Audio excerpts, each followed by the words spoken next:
Marcos, unang kabanata. Ito ang magandang balita tungkol kay Jesucristong anak ng Diyos. Nagsimula ito nung matupad ang isinulat ni Propeta Isaias. Narito ang sugo ko na aking ipadadalang mauna sa iyo. Iahanda niya ang iyong daranan. Ito ang sabi ng isang sumisigaw sa ilang. Ihanda ninyo ang daranan ng Panginoon. Tuwirin ninyo ang kanyang mga landas. At dumating nga sa ilang si Juan na nagbabautismo at nangangaral. Sinabi niya sa mga tao, pagsisihan ninyong talikdan ang inyong mga kasalanan at pabautismo kayo upang kayo'y patawarin ng Diyos. Halos lahat ng taga-Judea at taga-Jerusalem ay pumunta kay Juan. Ipinahayag nila ang kanilang mga kasalanan at sila'y binautismohan niya sa Ilog Jordan. Ang damit ni Juan ay yari sa balahibo ng kamelyo. Balat naman ng hayop ang kanyang pinakasinturon sa baywang. At ang pagkain niya ay parang at pulot-pukyutan. Ito ang ipinapahayag niya sa mga tao. Ang darating na kasunod ko ay higit na makapangyarihan kaysa sa akin. Hindi ako karapat-dapat kahit magkanas man lamang ng tali ng kanyang sandalyas. Pinabautismohan ko kayo sa tubig, ngunit babautismohan niya kayo sa Espiritu Santo. Sa panahon ding yun, dumating si Jesus mula sa Nazaret sa Galilea at siya'y binautismohan ni Juan sa Ilog Jordan. Pagkaahong ni Jesus sa tubig, nakita niyang nabuksan ang kalangitan at bumababa sa kanya ang Espiritu na tulad ng isang kalapati. Narinig mula sa langit ang isang tinig na nagsasabi ng ganito, Ikaw ang minamahal kong anak, lubos kitang kinalulugdan. Pagkatapos, si Jesus ay agad pinapunta ng Espiritu sa ilang. Nanatili siya roon ng 40 araw at dooy tinuksos siya ni Satanas. May ilap na hayop ang kasama niya roon, subalit pinaglingkuran siya ng mga anghel. Nang nakabilanggo na si Juan, si Jesus ay nagpunta sa Galilea at ipinangaral doon ang magandang balitang mula sa Diyos. Sinabi niya, dumating na ang takdang panahon. Malapit nang maghari ang Diyos. Dahil dito, pagsisihan ninyo talikdan ang inyong mga kasalanan at maniwala kayo sa magandang balitang ito. Habang naglalakad si Jesus sa tabi ng lawa ng Galilea, may nakita siyang 2 mangingisdang naghahagis ng lambat. Sila'y ang magkapatid na Simon at Andres. Sinabi ni Jesus sa kanila, sumunod kayo sa akin, at kayo'y gagawin kong mangingisda ng tao. Pagkasabi niya nito'y iniwan ng magkapatid ang kanilang lambat at sumunod sa kanya. Nagpatuloy siya ng paglalakad, at sa di kalayuan ay nakita niya ang magkapatid na Santiago at Juan, mga anak ni Zebedeo. Sila'y nasa kanilang bangka at nag-aayos ng mga lambat. Tinawag din agad sila ni Jesus at sila na may sumunod sa kanya. Iniwan nila sa bangka ang kanilang ama na kasama ng kanilang mga taong upahan.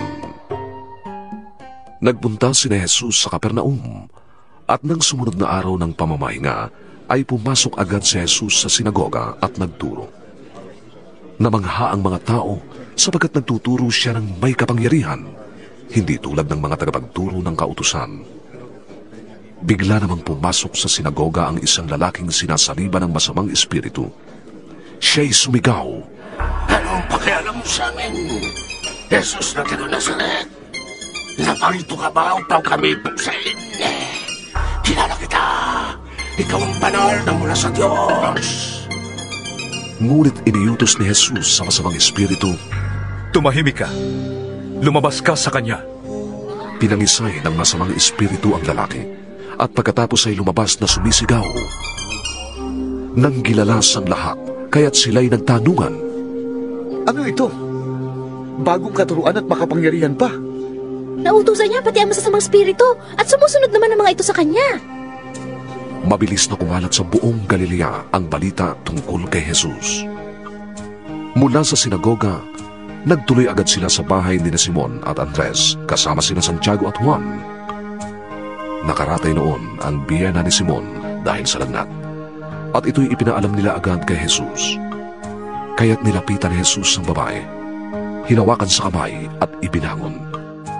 Noon di nawala na ang lagnat ng babae at naglingkod siya sa kanila. Pagkalubog ng araw, dinala kay Jesus ang lahat ng may sakit at ang mga sinasaliban ng demonyo. Halos lahat ng tao sa bayan ay nagkatipon sa harap ng bahay at kanyang pinagaling ang maraming may sakit, anuman ang kanilang karamdaman. Pinagaling din ni Jesus pati ang mga sinasaniban ng demonyo. Hindi niya hinayaang magsalita ang mga demonyo sapagkat alam nila kung sino siya. Madaling araw pa'y bumangon na si Jesus at nagtungo sa isang ilang na pook upang manalangin.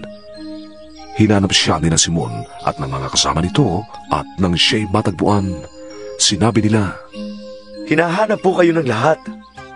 Ngunit sinabi niya sa kanila, Kailangang pumunta rin tayo sa mga kalapit bayan upang makapangaral ako roon. Ito ang dahilan ng pagparito ko. Nilibot nga ni Jesus ang buong lalawigan ng Galilea at nangaral siya sa mga sinagoga at nagpalayas ng mga demonyo. May isang ketonging lumapit kay Jesus, lumuhod at nagmakaawa. "Kung ibig po ninyo'y mapapagaling ninyo ako."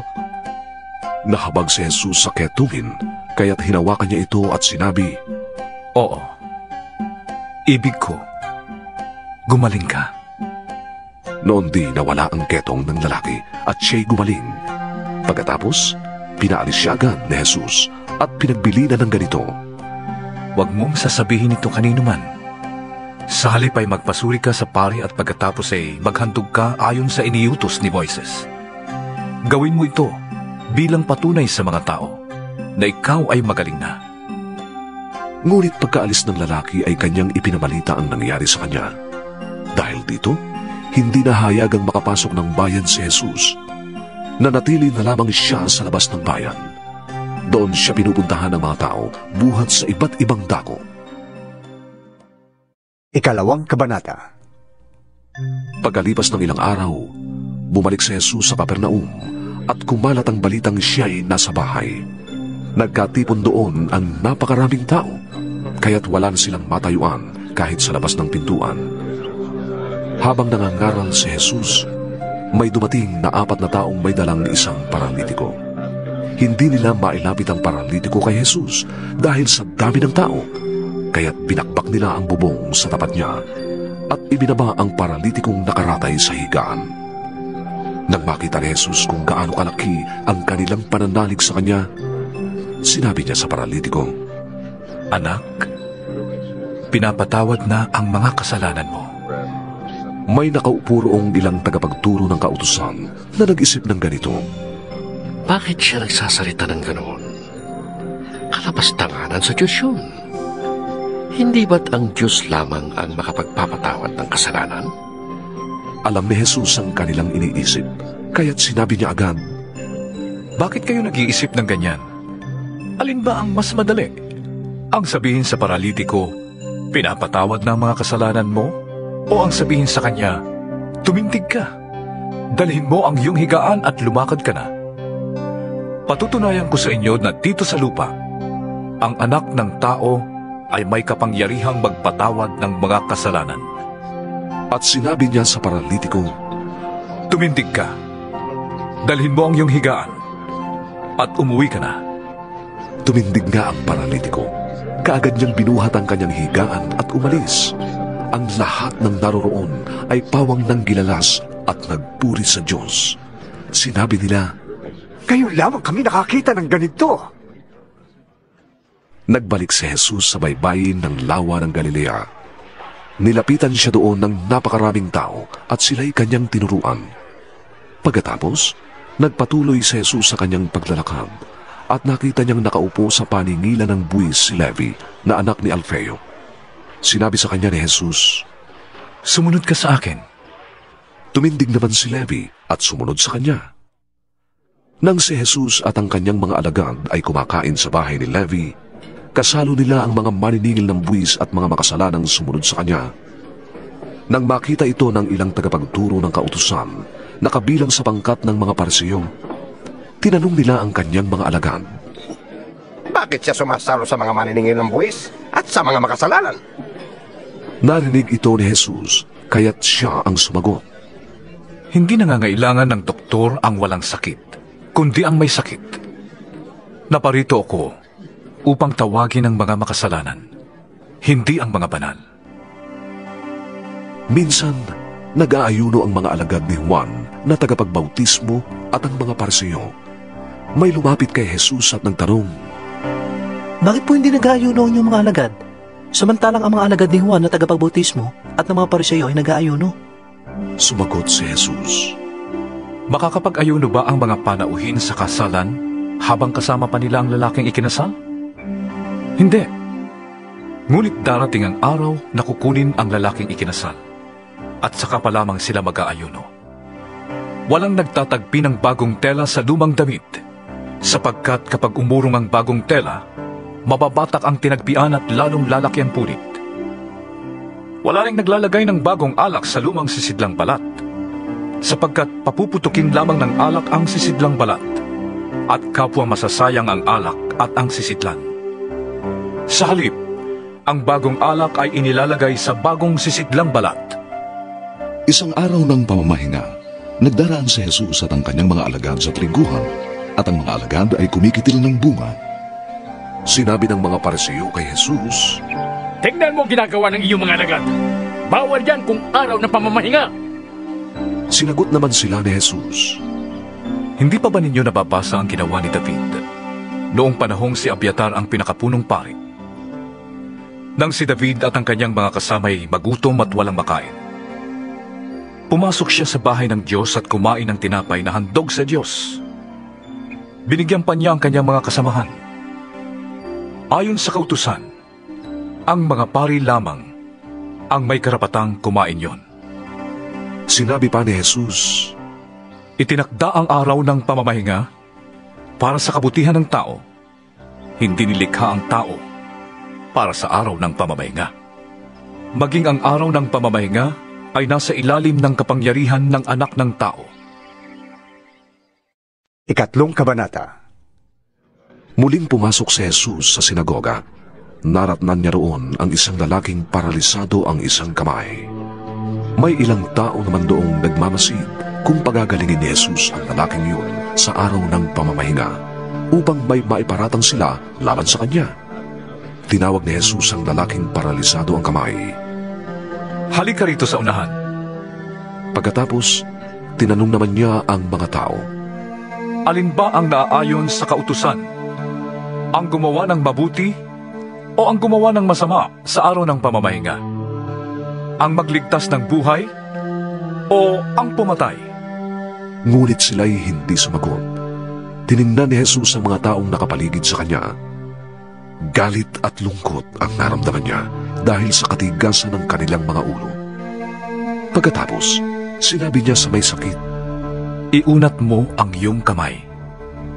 Iniunat naman ng lalaki ang kanyang kamay at ito'y gumaling. Umalis ang mga Parisiyo at agad nakipagsabwatan sa mga kampo ni Herodes upang maipapatay si Jesus. Umalis si Jesus at ang kanyang mga alagad at sila'y nagpunta sa tabi ng lawa.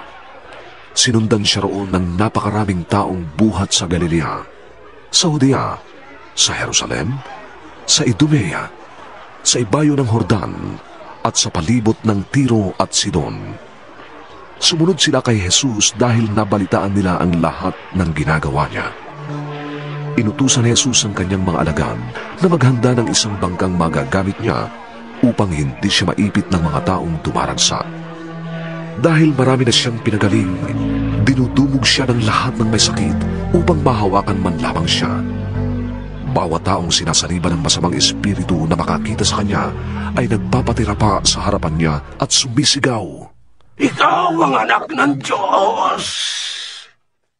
Ngunit mahigpit silang pinagbawalan ni Jesus na ipagsabi kung sino siya. Pagkatapos, umakyat si Jesus sa isang bundok kasama ang mga taong nais niyang isama.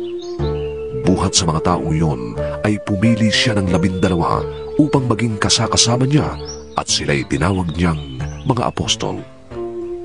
Hinirang niya ang mga ito upang suguing mangaral. Sila ay binigyan din niya ng kapangyarihang magpalayas ng mga demonyo. Ito ang 12 hinirang niya. Si Simon, na tinawag niyang Pedro. Si Santiago at si Juan, na mga anak ni Zebedeo. Sila'y tinawag din niyang Boanerges, na ang ibig sabihin ay mga anak ng kulog. Sina Andres, Felipe, Bartolome, Mateo, Tomas, Santiago na anak ni Alfeo, si Tadeo, si Simon na makabayan, at si Judas Iscariote na siyang nagkanulo sa kanya. Pag-uwi ni Jesus, muling nagkatipon doon ang napakaraming tao, kaya't wala na silang panahon para makakain. Nang mabalitaan niyo ng kanyang mga kasambahay, sila'y pumaroon upang sawayin siya dahil sinasabi ng mga tao na siya'y nasisiraan ng bait. Sinasabi naman ng mga tagapagturo ng kautusan na galing sa Jerusalem, Sinasaniban niya ni Beelzebul, ang pinuno ng mga demonyo. Ito ang nagbibigay sa kanya ng kapangyarihang magpalayas ng mga demonyo. Dahil dito, pinalapit ni Jesus ang mga tao at sinabi sa kanila ang ilang talinghaga. Sabi niya, Paanong mapapalayas ni Satanas ang kanyang sarili? Kapag naglaban-laban ang mga mamamayan ng isang kaharian, hindi mananatili ang kahariang yon. Kapag naglaban-laban naman ang mga magkakasambahay, hindi rin mananatili ang sambahayang yon. Gayon din naman, kapag naghimagsik si Satanas laban sa kanyang sarili at naglaban-laban ang kanyang nasasakupan, hindi magtatagal at darating ang kanyang wakas. Hindi maaaring pasukin at pagnakawan ang bahay ng isang taong malakas, malibang gapusin mo na siya. Kapag siya'y nakagapos na, saka pa lamang malolooban ang kanyang bahay. Tandaan ninyo ito, maaaring patawarin ng tao sa lahat ng kanyang kasalanan at paglapastangan. Ngunit ang sinumang lumapastangan sa Espiritu Santo ay hindi mapapatawad. Ang ganyang kasalanan ay walang kapatawaran. Sinabi ito ni Jesus sapagkat may ilang nagsabing sinasaniban siya ng masamang espiritu. Dumating ang ina at mga kapatid ni Jesus. Sila'y nasa labas ng bahay at ipinatatawag siya. Nang oras na yon ay maraming taong nakaupo sa palibot ni Jesus. May nagsabi sa kanya, Nariyan po sa labas ang inyong ina at mga kapatid. Hinahanap kayo. Sino ang aking ina at mga kapatid? Sabi naman ni Jesus. Tumingin siya sa mga nakaupo sa palibot at sinabi, Sila ang aking ina at mga kapatid, sapagkat ang sinumang sumusunod sa kalooban ng Diyos ay siya kong ina at mga kapatid. Ika-4 na kabanata. Muling nagturo si Jesus sa tabi ng lawa ng Galilea. Nagkatipon sa paligid niya ang napakaraming tao, kaya't siya'y sumakay sa isang bangkang nasa tubig at doon umupo. Ang karamihan na may nasa baybayin sa gilid ng tubig. Sila'y tinuruan niya ng maraming bagay sa pamamagitan ng talinghaga. Ganito ang sinabi niya, Makinig kayo. May isang magsasakang lumabas upang maghasik ng binhi.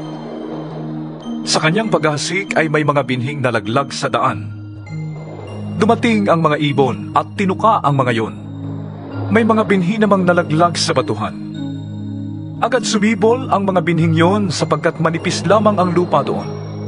Ngunit nang tumindi ang sikat ng araw, nalanta at natuyo ang mga binhing tumubo. Palibhas ay wala silang gaanong ugat. May mga binhi namang nalaglag sa may matitinik na halaman. Nang lumago ang mga ito, sinakal nito ang mga binhing tumubo, kaya't hindi nakapamunga ang mga binhi. Ang mga binhi namang nalaglag sa matabang lupa ay tumubo, lumago at namunga ng marami. May nagkabutil ng tig-30, tig-60 at tig-100. Sinabi pa ni Jesus, Ang may pandinig ay makinig. Nang nag-iisa na si Jesus, lumapit sa kanya ang ilang nakikinig kasama ng 12. Hiniling nilang ipaliwanag niya ang talinghaga. Sinabi niya, Sa inyo'y ipinagkaloob na malaman ang lihim tungkol sa paghahari ng Diyos. Ngunit sa iba naman, ang lahat ng bagay ay itinuturo sa pamamagitan ng talinghaga. Kaya nga't, tumingin man sila ng tumingin, ay hindi sila makakakita, at makinig man ng makinig, ay hindi makakaunawa. Kung hindi sana'y nagbalik loob sila sa Diyos, at nagkamit sila ng kapatawaran. Pagkatapos, tinanong sila ni Jesus, Hindi pa ba ninyo nauunawaan ang talinghagang ito? Paano ninyo mauunawaan ang iba pang mga talinghaga? Ito ang kahulugan ng talinghaga. Ang binhing inihahasik ay ang salita ng Diyos. At ang mga binhi namang nalaglag sa daan ay ang mga taong nakikinig sa salita ng Diyos. Pagkarinig nila'y dumarating si Satanas at inaalis ang salitang inihasik sa kanila. Ang katulad ng mga binhing nalaglag sa batuhan ay ang mga taong nakikinig at malugod na tumatanggap ng salita ng Diyos. Subalit ang salita ay hindi tumitimo sa kanilang puso, kaya't hindi sila nananatili. Pagdating ng kahirapan o pag-uusig dahil sa salita ng Diyos, agad silang sumusuko. Ito naman ang kahulugan ng mga binhing nalaglag sa may matitinik na halaman. May mga taong nakikinig ng salita ng Diyos, ngunit dahil sa alalahanin sa buhay na ito, pagkasilaw sa salapi, o kaya'y pagkahumaling sa ibang mga bagay, ang salita ng Diyos ay nawawalan ng puwang sa kanilang puso at hindi namumunga. Ito naman ang kahulugan ng mga binhing nalaglag sa matabang lupa. May mga taong nakikinig at tumatanggap sa salita ng Diyos at namumunga ng masagana.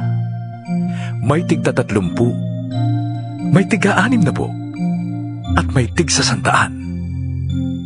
Nagpatuloy si Jesus ng pagsasalita.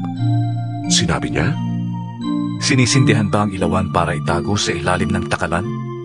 O kaya'y sa ilalim ng higaan? Hindi ba't kapag nasindihan na, ay inilalagay ito sa talagang patungan ng ilaw? Walang natatagong di malalantad, at walang lihim na di mabubunyag. Ang may pandinig ay makinig. idinugtong pa niya, Unawain ninyong mabuti ang inyong naririnig. Ang panukat na ginagamit ninyo sa iba ay siya ring gagamitin sa inyo, at higit pa roon, sapagkat ang mayroon ay bibigyan pa, ngunit ang wala ay aalisan pa ng kakaunting nasa kanya.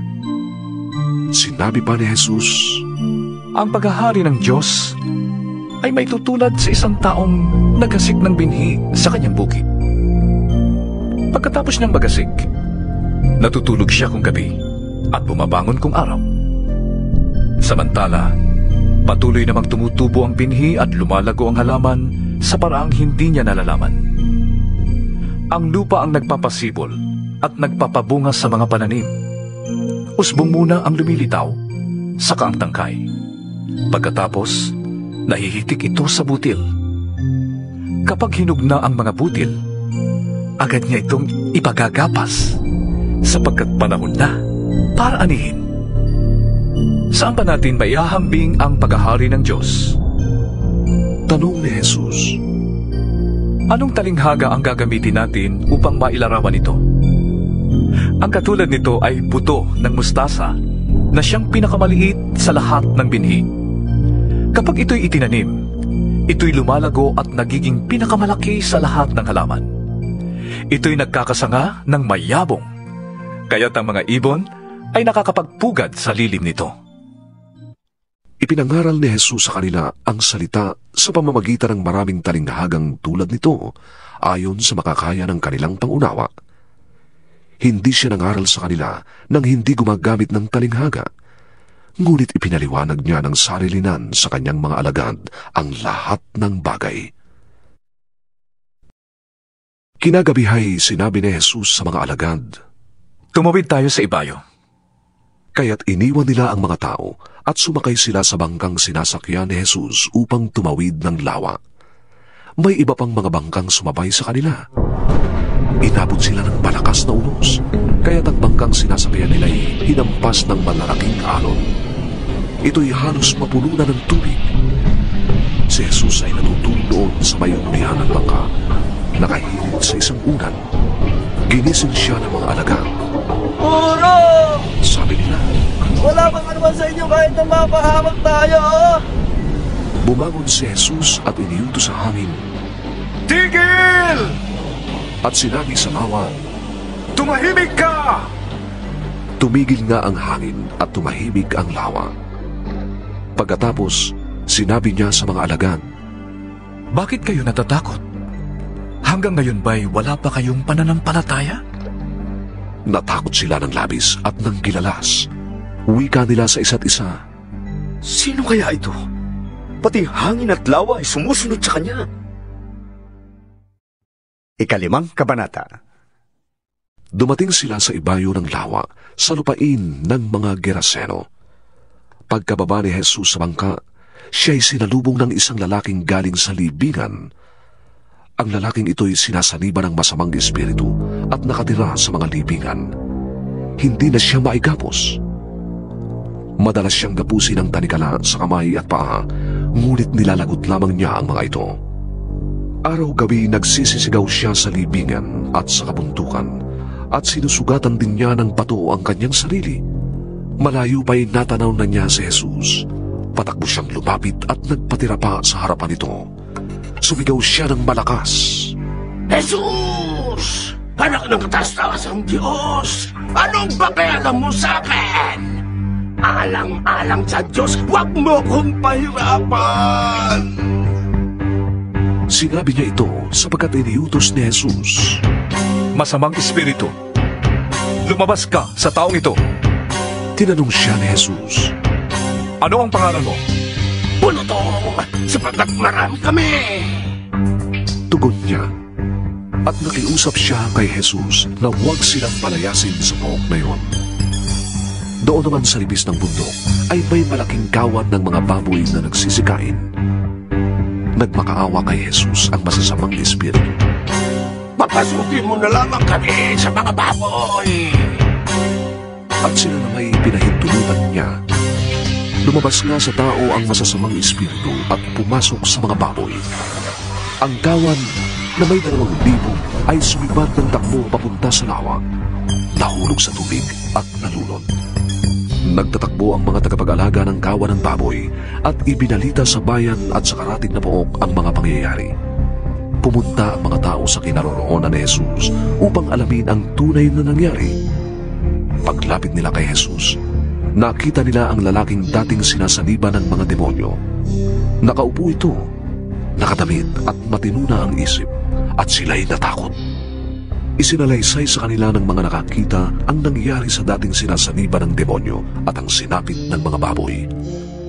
Dahil dito, nakiusap ang mga tao kay Jesus na lisanin na niya ang kanilang lupain.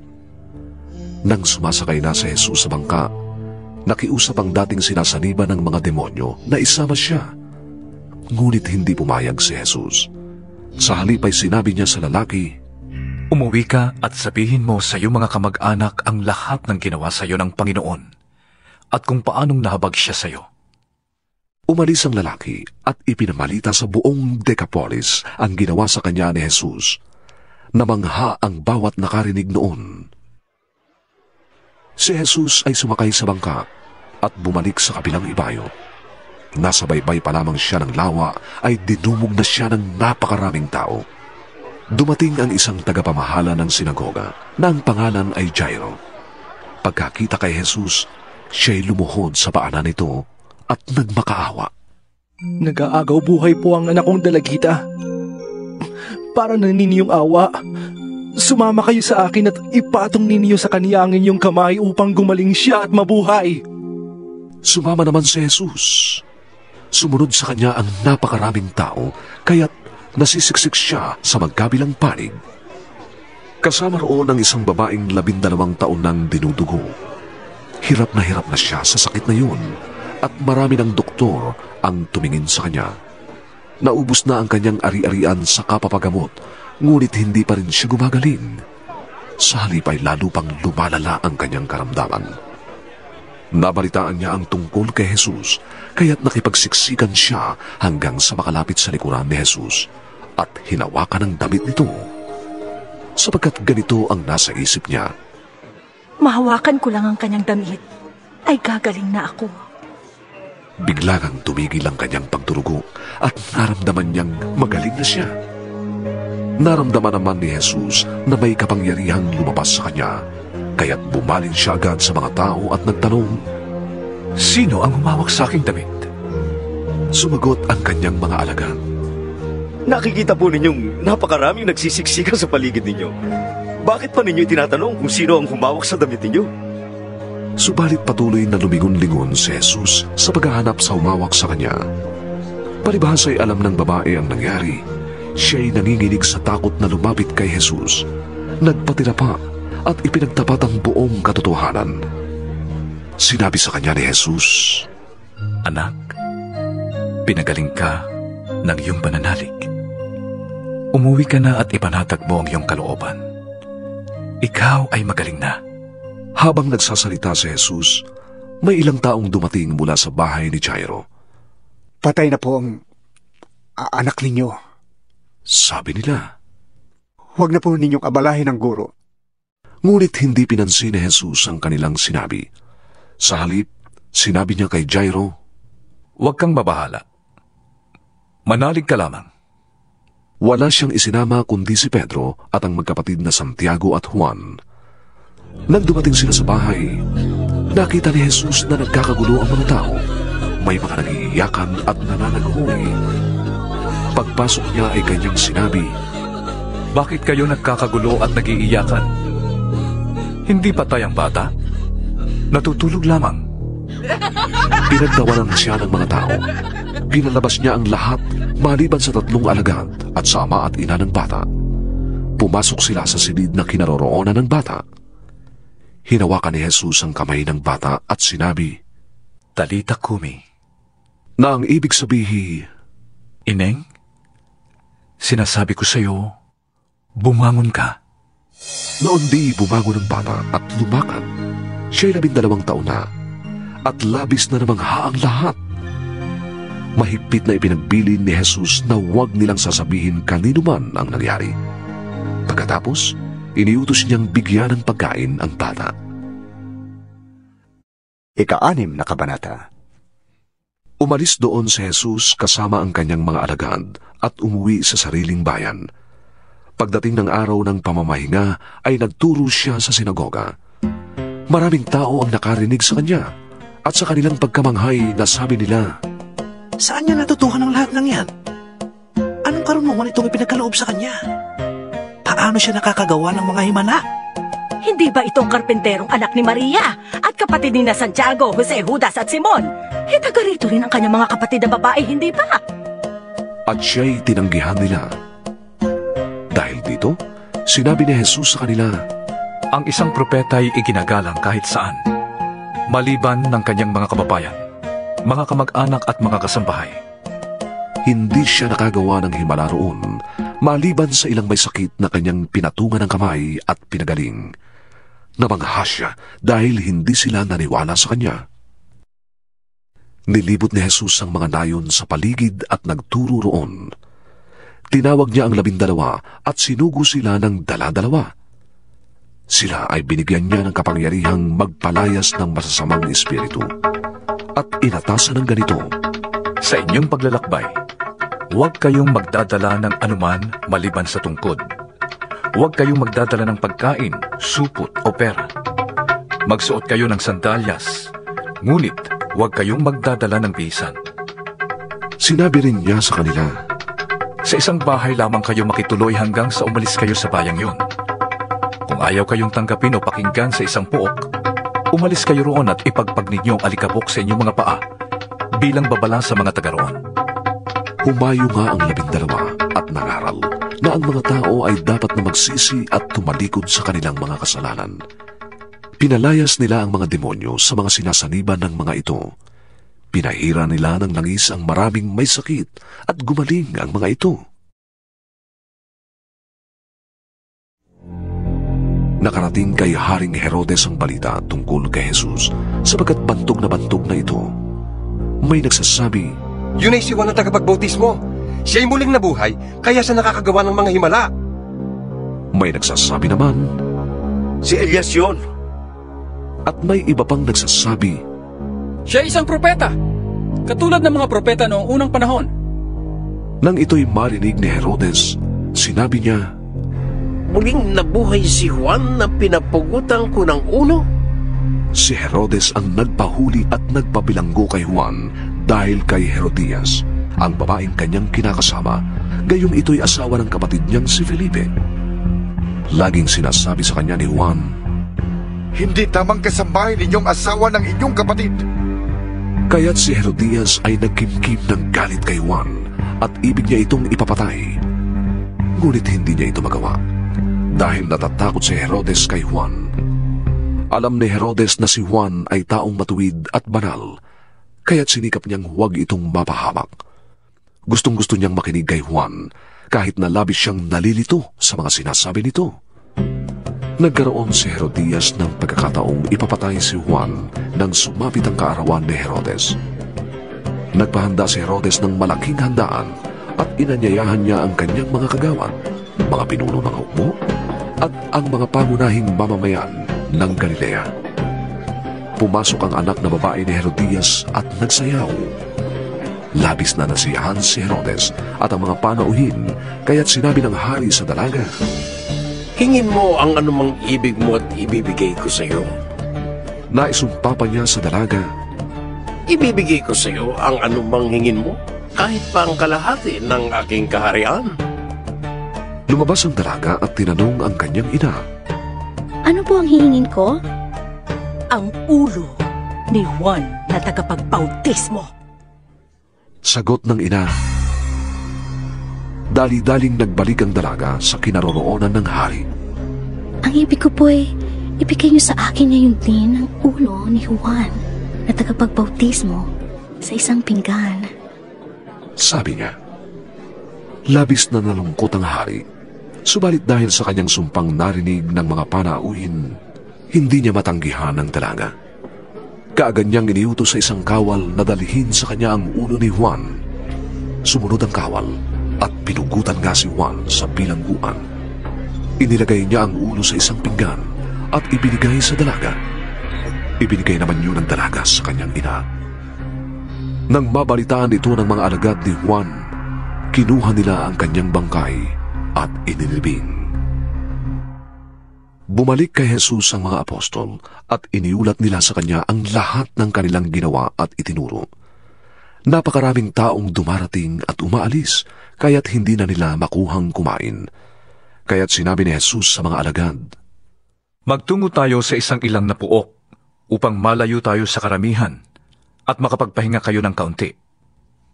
Umalis nga silang sakay ng bangka at nagpunta sa isang ilang na puok.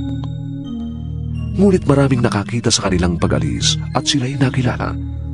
Kaya't mula sa lahat ng bayan, ang mga tao'y patakbong pumunta sa dakong pupuntahan ni Jesus at ng mga alagad, at nauna pa silang dumating doon kaysa kanila.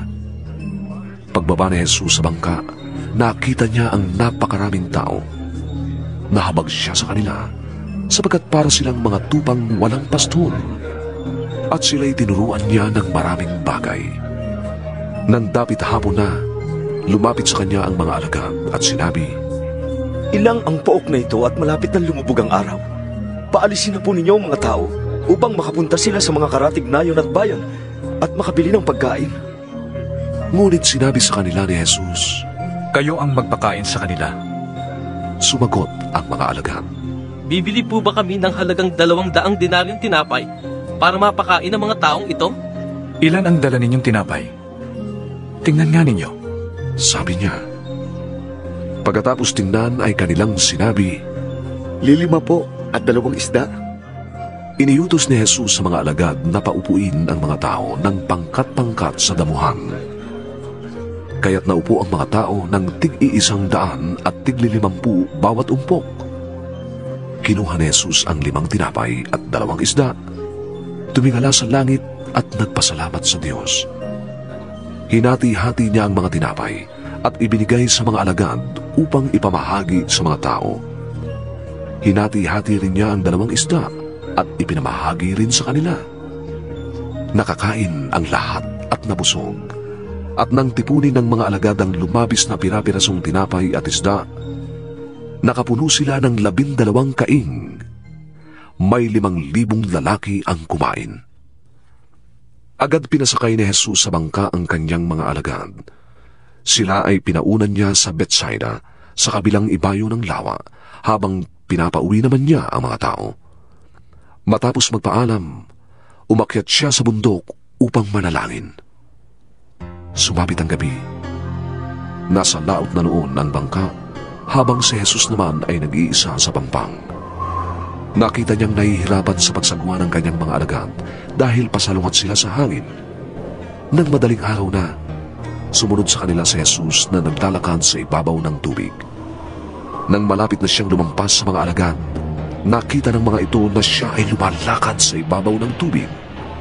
Napasigaw sila sa takot sa pag-aakalang siya'y multo. Takot na takot silang lahat, ngunit sinabi agad ni Jesus sa kanila, "Huwag kayong matakot! Ako ito! Lakasan ninyo ang inyong loob!" Sumakay siya sa bangka at tumigil agad ang hangin. Sila'y lubhang namangha sapagkat hindi pa nila nauunawaan ang nangyari sa tinapay. Hindi pa ito abot ng kanilang isip. Tumawid sila sa ibayo at pagdating sa Gennesaret ay isinadsad nila ang bangka. Pagbaba nila, nakilala agad ng mga tao si Jesus. Kaya't nagmadaling nilibot ng mga tao ang mga karatig pook at sinundo ang mga may sakit. Dinala nila ang mga nakaratay sa higaan, saan man nila mabalita ang naroon si Jesus. Pagdating ni Jesus sa alinmang nayon, lunsod o kabukiran, agad inihahanay sa plaza ang mga may sakit at isinasamo sa kanya na mahawakan man lamang nila ang laylayan ng kanyang damit. At lahat ng makahawak dito ay gumagaling. 7 Kabanata. Lumapit kay Jesus ang ilang Pariseo at tagapagturo ng kautusan na galing sa Jerusalem. Nakita nila ang ilan sa mga alagad niya na kumakain nang hindi muna naguhugas ng kamay ayon sa kaugalian. Ang mga Hudyo, lalo na ang mga Pariseo, ay hindi kumakain hanggat hindi muna sila nakapaghuhugas ng kamay ayon sa turong binana nila sa kanilang mga ninuno. Hindi rin sila kumakain ng anumang galing sa palengke nang hindi muna hinuhugasan. Marami pa silang sinusunod na binanang turo tulad ng paghuhugas ng mga tasa, pitsero, sisidlang tanso at mga higaan. Kaya tinanong si Jesus ng mga Pariseo at mga tagapagturo ng kautusan, "Bakit hindi sumusunod ang mga alagad mo sa mga turo ng ating mga ninuno? Kumakain sila ng hindi muna naghuhugas ng kamay ayon sa kaugalian." Sinagot sila ni Jesus, "Tama ang sinabi ni Isaias tungkol sa inyo. Talagang mapagkunwari kayo gaya ng kanyang isinulat. Pagkalang nahandog sa akin ang bayan ko'y pakunwari lamang, sapagkat sa bibig at hindi sa puso ito bumubukal. Pagpurit pagsambang ginagawa nila'y walang kapuluhan, ang utos ng tao ay itinuturong utos ng may kapal. Pinawawalang kabuluhan ninyo ang utos ng Diyos, at ang sinusunod ninyo ay mga turo ng tao." Sinabi pa ni Jesus, "Kayo husay ninyong magpawalang pisa sa utos ng Diyos para lamang masunod ang mga turong binana ninyo. Halimbawa, iniutos ni Moises, igalang mo ang iyong ama't ina, at ang magsalita ng masama sa kanyang ama o ina ay dapat mamatay. Ngunit itinuturo naman ninyo na kapag sinabi ng isang tao sa kanyang ama o ina, ang anumang maitutulong ko sana sa inyo ay kurban. Inihandog ko na sa Diyos. Ang taong iyon ay wala ng tungkuling tumulong sa kanyang ama o ina. Sa gayong paraay binabaliwala ninyo ang salita ng Diyos sa pamamagitan ng mga itinuturo ninyo. At marami pa kayong ginagawang katulad yun." Muling pinalapit ni Jesus ang mga tao at sinabi sa kanila, "Makinig kayong lahat at unawain ang aking sasabihin. Hindi ang pumapasok sa bibig ang nakakapagparumi sa tao, kundi ang lumalabas sa kanya. Iniwan ni Jesus ang mga tao at nang makapasok na siya sa bahay, siya'y tinanong ng kanyang mga alagad tungkol sa talinghaga. Kayo rin ba'y hindi pa nakakaunawa? Tanong ni Jesus. Hindi ba ninyo alam na hindi nakakapagparumi sa tao ang kinakain niya, sapagkat hindi naman yon pumapasok sa kanyang puso, kundi sa tiyan, at pagkatapos ay inilalabas? Sa ganitong paraan ay ipinahayag ni Jesus na maaaring kainin ng lahat ng pagkain. Nagpatuloy siya ng pagsasalita. Ang lumalabas sa tao ang nagpaparumi sa kanya sa paningin ng Diyos, sapagkat sa loob, sa puso ng tao, nagmumula ang masasamang isipang nag-uudyok sa kanya upang makiapid, magnakaw, pumatay, mangalunya, mag-imbot, gumawa ng kasamaan tulad ng pandaraya, kahalayan, pagkainggit, paninirang puri, pagmamataas at kahangalan. Sa puso ng tao nang gagaling ang lahat ng yan na siyang nagpaparumi sa kanya. Umalis doon si Jesus at nagpunta sa lupain ng Tiro. Tumuloy siya sa isang bahay doon at ayaw niyang malaman ni Numan na naroon siya. Subalit hindi ganoon ang nangyari. Ang pagdating niya'y nabalitaan ng isang inang may maliit na anak na babaeng sinasaniba ng masamang espiritu. Pumunta agad kay Jesus ang ina at nagpatira pa sa kanyang harapan. Ang babaeng ito'y isang hentil na taga Syrophoenicia. Nakiusap siya kay Jesus na palayasin ang demonyong nasa kanyang anak. Ngunit sinabi ni Jesus, kailangang ang mga anak muna ang pakainin.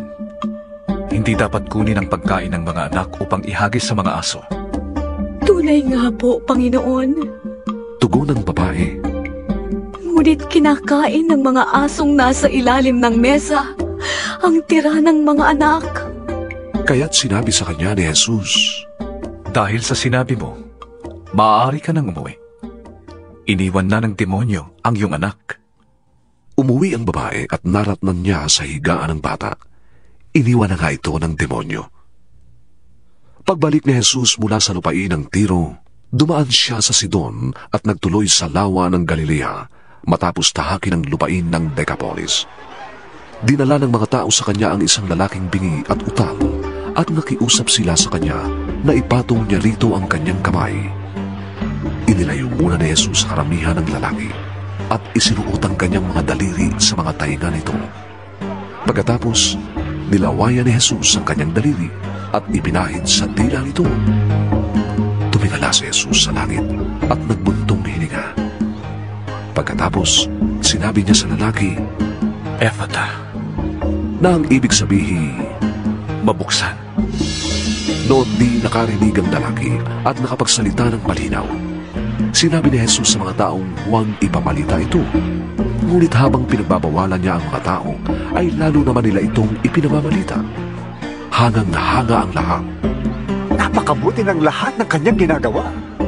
Nakakarinig na ang bingi at nakakapagsalita pa ang pipi. Sabi nila, Ikawalong kabanata. Makaraan ang ilang araw ay muling nagkatipon ang napakaraming tao. Ubus na ang kanilang paon, kaya tinawag ni Jesus ang kanyang mga alagad at sinabi sa kanila, nahahabag ako sa mga taong ito, sapagkat 3 araw na ngayon kasama ko sila at wala na silang makain. Kung pauuwiin ko sila ng gutom, mahihilo sila sa daan. Malayo pa naman ang uuwian ng ilan sa kanila.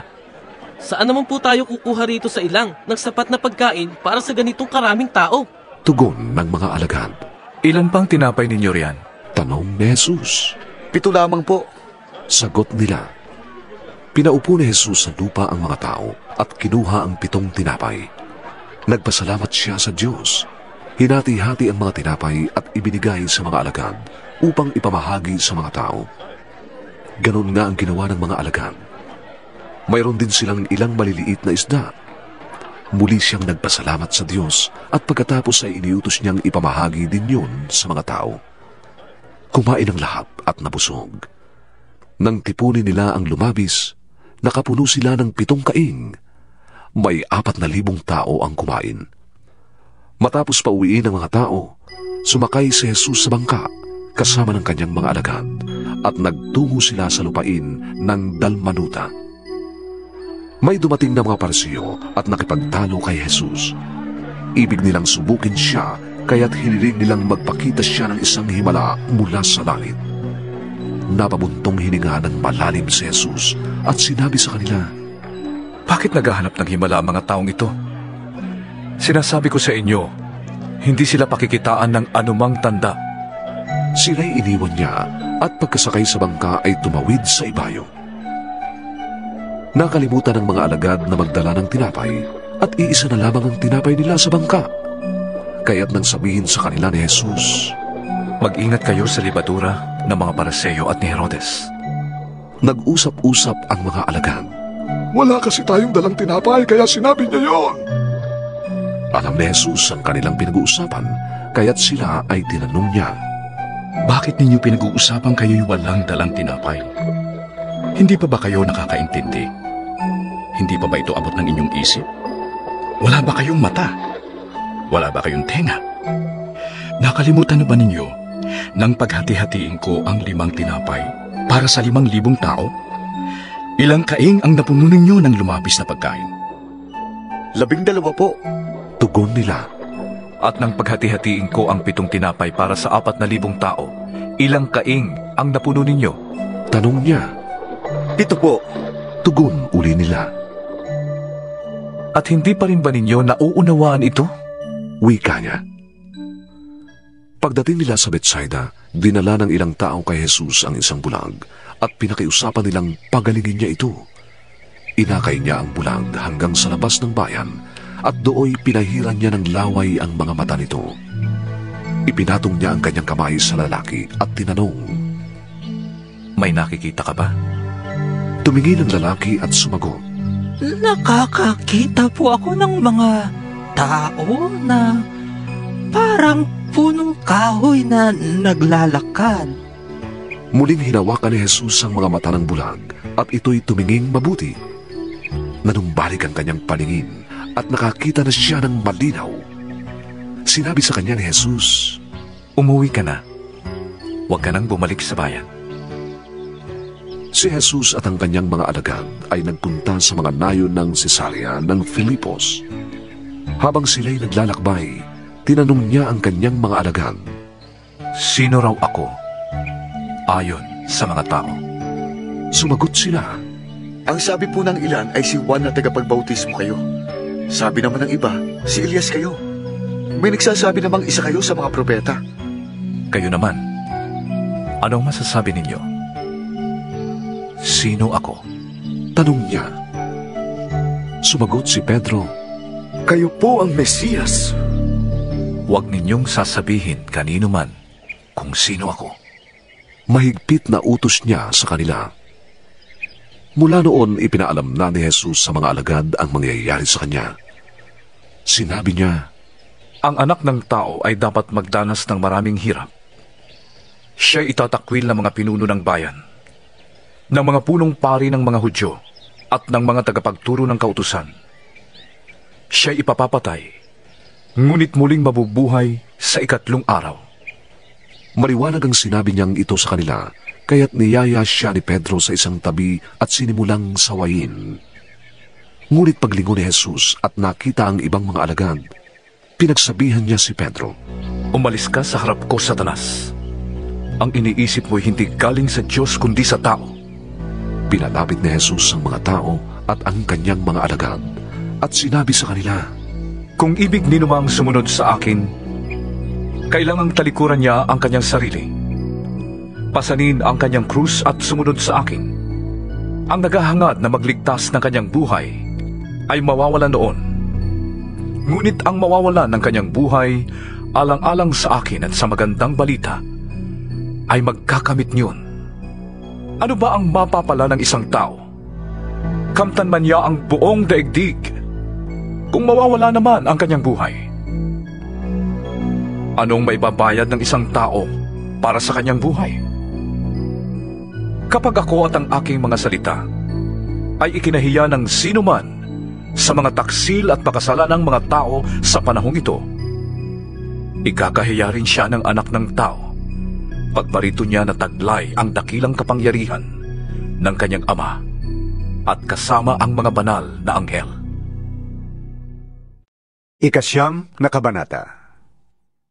Sabi pa ni Jesus sa kanila, Tandaan ninyo, may ilan sa inyo rito na hindi mamamatay hanggat hindi nila nakikitang naghahari ang Diyos ng may buong kapangyarihan.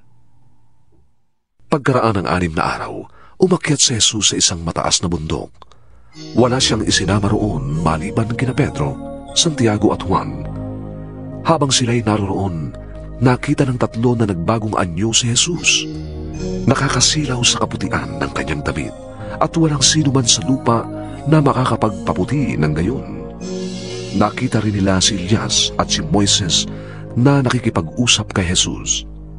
Sinabi ni Pedro kay Jesus, Guro, mabuti po na nandito tayo. Gagawa po kami ng 3 kubol. Isa para sa inyo, isa para kay Moises, at isa para kay Elias. Sa laki ng takot nila, hindi na nalalaman ni Pedro ang kanyang sinasabi. Nililiman sila ng ulap at mula rito'y may isang tinig na nagsabi, Ito ang minamahal kong anak. Pakinggan niyo siya. Nang tumingin sa paligid ng mga alagad, wala na silang nakita kundi si Jesus. Nang sila'y bumababa na mula sa bundok, mahigpit silang pinagbilinan ni Jesus na huwag sasabihin kanino man ang kanilang nakita hanggat hindi pa muling nabubuhay ang anak ng tao. Sinunod nila ang tagubiling ito, ngunit sila'y nagtanungan kung ano ang kahulugan ng sinabi niyang muling pagkabuhay. At tinanong nila si Jesus, Bakit po sinasabi ng mga tagapagturo ng kautusan na dapat munang dumating si Elias? Tumugon siya, Darating nga muna si Elias upang ihanda ang lahat ng bagay. Kung gayon, bakit sinasabi sa kasulatan na ang anak ng tao'y hahamakin at magtitiis ng maraming hirap? Sinasabi ko sa inyo, dumating na nga si Elias at ginawa sa kanya ng mga tao ang ibig nila ayon sa nasusulat tungkol sa kanya. Nang magbalik sila, naratnan nila ang ibang mga alagad na naliligid ng napakaraming tao at ng mga tagapagturo ng kautusan na nakikipagtalo sa kanila. Nagulat ang mga tao nang makita nila si Jesus. Patakbo silang sumalubong at bumati sa kanya. Tinanong ni Jesus ang kanyang mga alagad, Anong pinagtatalunan ninyo ng mga tao? Sumagot ang isa mula sa karamihan, Guro, dinala ko po rito sa inyo ang aking anak na lalaki dahil siya'y sinasaniban ng masamang espiritu at hindi makapagsalita. Tuwing siya'y sasaniban nito, siya'y ibinubuhal. Bumubula ang kanyang bibig. Nagagalit ang kanyang mga ngipin at siya'y naninigas. Hiniling ko po sa inyong mga alagad na palayasin nila ang masamang espiritu. Ngunit hindi nila mapalayas. Sinabi ni Jesus sa kanila, Mga taong walang pananampalataya, hanggang kailan ako dapat na manatiling kasama ninyo? Hanggang kailan ko kayo pagtitiisan? Dalhin niyo rito ang bata. At dinala nga nila ito sa kanya. Nang si Jesus ay makita ng espiritu, biglang pinapangisay nito ang bata. Ang bata'y natumba sa lupa at gumulong-gulong na bumubula ang bibig. Kailan pa siya nagkaganyan? Tanong ni Jesus sa ama. Simula po nung bata pa siya. Tugon niya. Madalas siyang ihagis ng masamang espiritu sa apoy at sa tubig upang patayin. Para na ninyong awa, tulungan po ninyo kami kung may magagawa kayo. Kung may magagawa ako? Ulit ni Jesus. Mangyayari ang lahat sa sinumang may pananalig. Agad sumagot ng malakas ang ama ng bata. Nananalig po ako. Tulungan po ninyo akong madagdagan pa ang aking pananampalataya. Nang makita ni Jesus na dumadami ang mga tao, sinabi niya sa masamang espiritu, Inuutusan kita, espiritu ng pagkabibi at pagkabigi. Lumabas ka sa bata at huwag ka nang babalik sa kanya. Nagsisigaw ang masamang espiritu. Pinapangisay ang bata at saka lumabas. Naging mistulang bangkay ang bata, kaya't sinabi ng marami, Patay na siya. Subalit ang bata'y hinawakan ni Jesus sa kamay, ibinangon at ito'y tumindig. Nang pumasok si Jesus sa bahay, Palihim siyang tinanong ng kanyang mga alagad. Bakit po hindi namin mapalayas ang masamang espiritong yon? Sumagot si Jesus. Mapapalayas lamang ang ganitong uri ng espiritu sa pamamagitan ng panalangin. Pag-alis nila roon, nagdaan sila sa Galilea. Ayaw ni Jesus na malaman ng mga tao ang kanyang kinaroroonan dahil tinuturuan niya noon ang kanyang mga alagad. Sinabi niya sa kanila, ang anak ng tao ay pagtataksilan at papatayin. Ngunit siya'y mabubuhay sa ikatlong araw. Hindi nila naunawaan ang sinabi niya, ngunit natatakot naman silang magtanong sa kanya. Dumating sila sa Capernaum. Nang sila'y nasa bahay na, tinanong ni Jesus ang kanyang mga alagad. Ano ang pinagtatalunan ninyo sa daan? Hindi sila makasagot dahil ang pinagtatalunan nila'y kung sino sa kanila ang pinakadakila. Naupo si Jesus, tinawag ang 12 at sinabi, ang sinumang nagnanais maging una ay dapat maging huli sa lahat at maging lingkod ng lahat. Tinawag niya ang isang maliit na bata at pinatayo sa harap nila. Pagkatapos, kinalong niya ito at sinabi, ang sinumang tumanggap sa isang maliit na batang tulad nito, alang-alang sa akin, ay tumatanggap sa akin. At ang sinumang tumanggap sa akin, ay hindi lamang ako ang kanyang tinatanggap, kundi pati na rin ang nagsugo sa akin. Sinabi sa kanya ni Juan, Guro, nakakita po kami ng isang taong nagpapalayas sa mga demonyo sa pamamagitan ng inyong pangalan. Pinagbawalan namin siya sapagkat hindi natin siya kasamahan. Ngunit sinabi ni Jesus, huwag ninyo siyang pagbawalan, sapagkat kung ang isang tao ay gumagawa ng himala sa pamamagitan ng pangalan ko, hindi siya kaagad-agad na makakapagsalita ng masama laban sa akin. Ang hindi laban sa atin ay panig sa atin. Sinasabi ko sa inyo, ang sinumang magbigay sa inyo ng isang basong tubig dahil sa kayo'y tagasunod ko, ay tiyak na tatanggap ng gantimpala. Mabuti pa sa isang tao ang siya'y bitinan ng isang malaking gilingang bato sa leeg at itapon sa dagat, kaysa maging sanhi ng pagkakasala ng isa sa maliliit na ito na nananalig sa akin. Kung ang kamay mo ang nagiging sanhi ng iyong pagkakasala, putulin mo. Mabuti pang pumasok ka sa langit na putol ang isang kamay, kaysa may 2 kamay na mapunta ka sa impyerno, sa apoy na hindi mamamatay. Kung ang paa mo ang nagiging sanhi ng iyong pagkakasala, putulin mo. Mabuti pa ang pumasok ka sa langit na putol ang isang paa, kaysa may 2 paa na mapunta ka sa impyerno. At kung ang mata mo ang nagiging sanhi ng iyong pagkakasala, dukitin mo ito. Mabuti pa ang pumasok ka sa kaharian ng Diyos na kulang ng isang mata, kaysa may 2 matang mapunta ka sa impyerno. Dooy hindi namamatay ang mga uod at apoy, sapagkat ang bawat isa'y dadalisayin sa apoy. Mabuti ang asin, ngunit kung ito'y mawala ng alat, paano ito mapapaalat na muli? Magtaglay kayo ng asin ng pagkakaibigan sa inyong puso, at sa gayon, magiging mapayapa ang inyong pagsasamahan. 10 kabanata. Pag-alis noon, si Jesus ay tumawid sa ibayo ng ilog Jordan at nagpunta sa lupain ng Judea. Muling tumagsa ang maraming tao at tulad ng dati, sila'y kanyang tinuruan.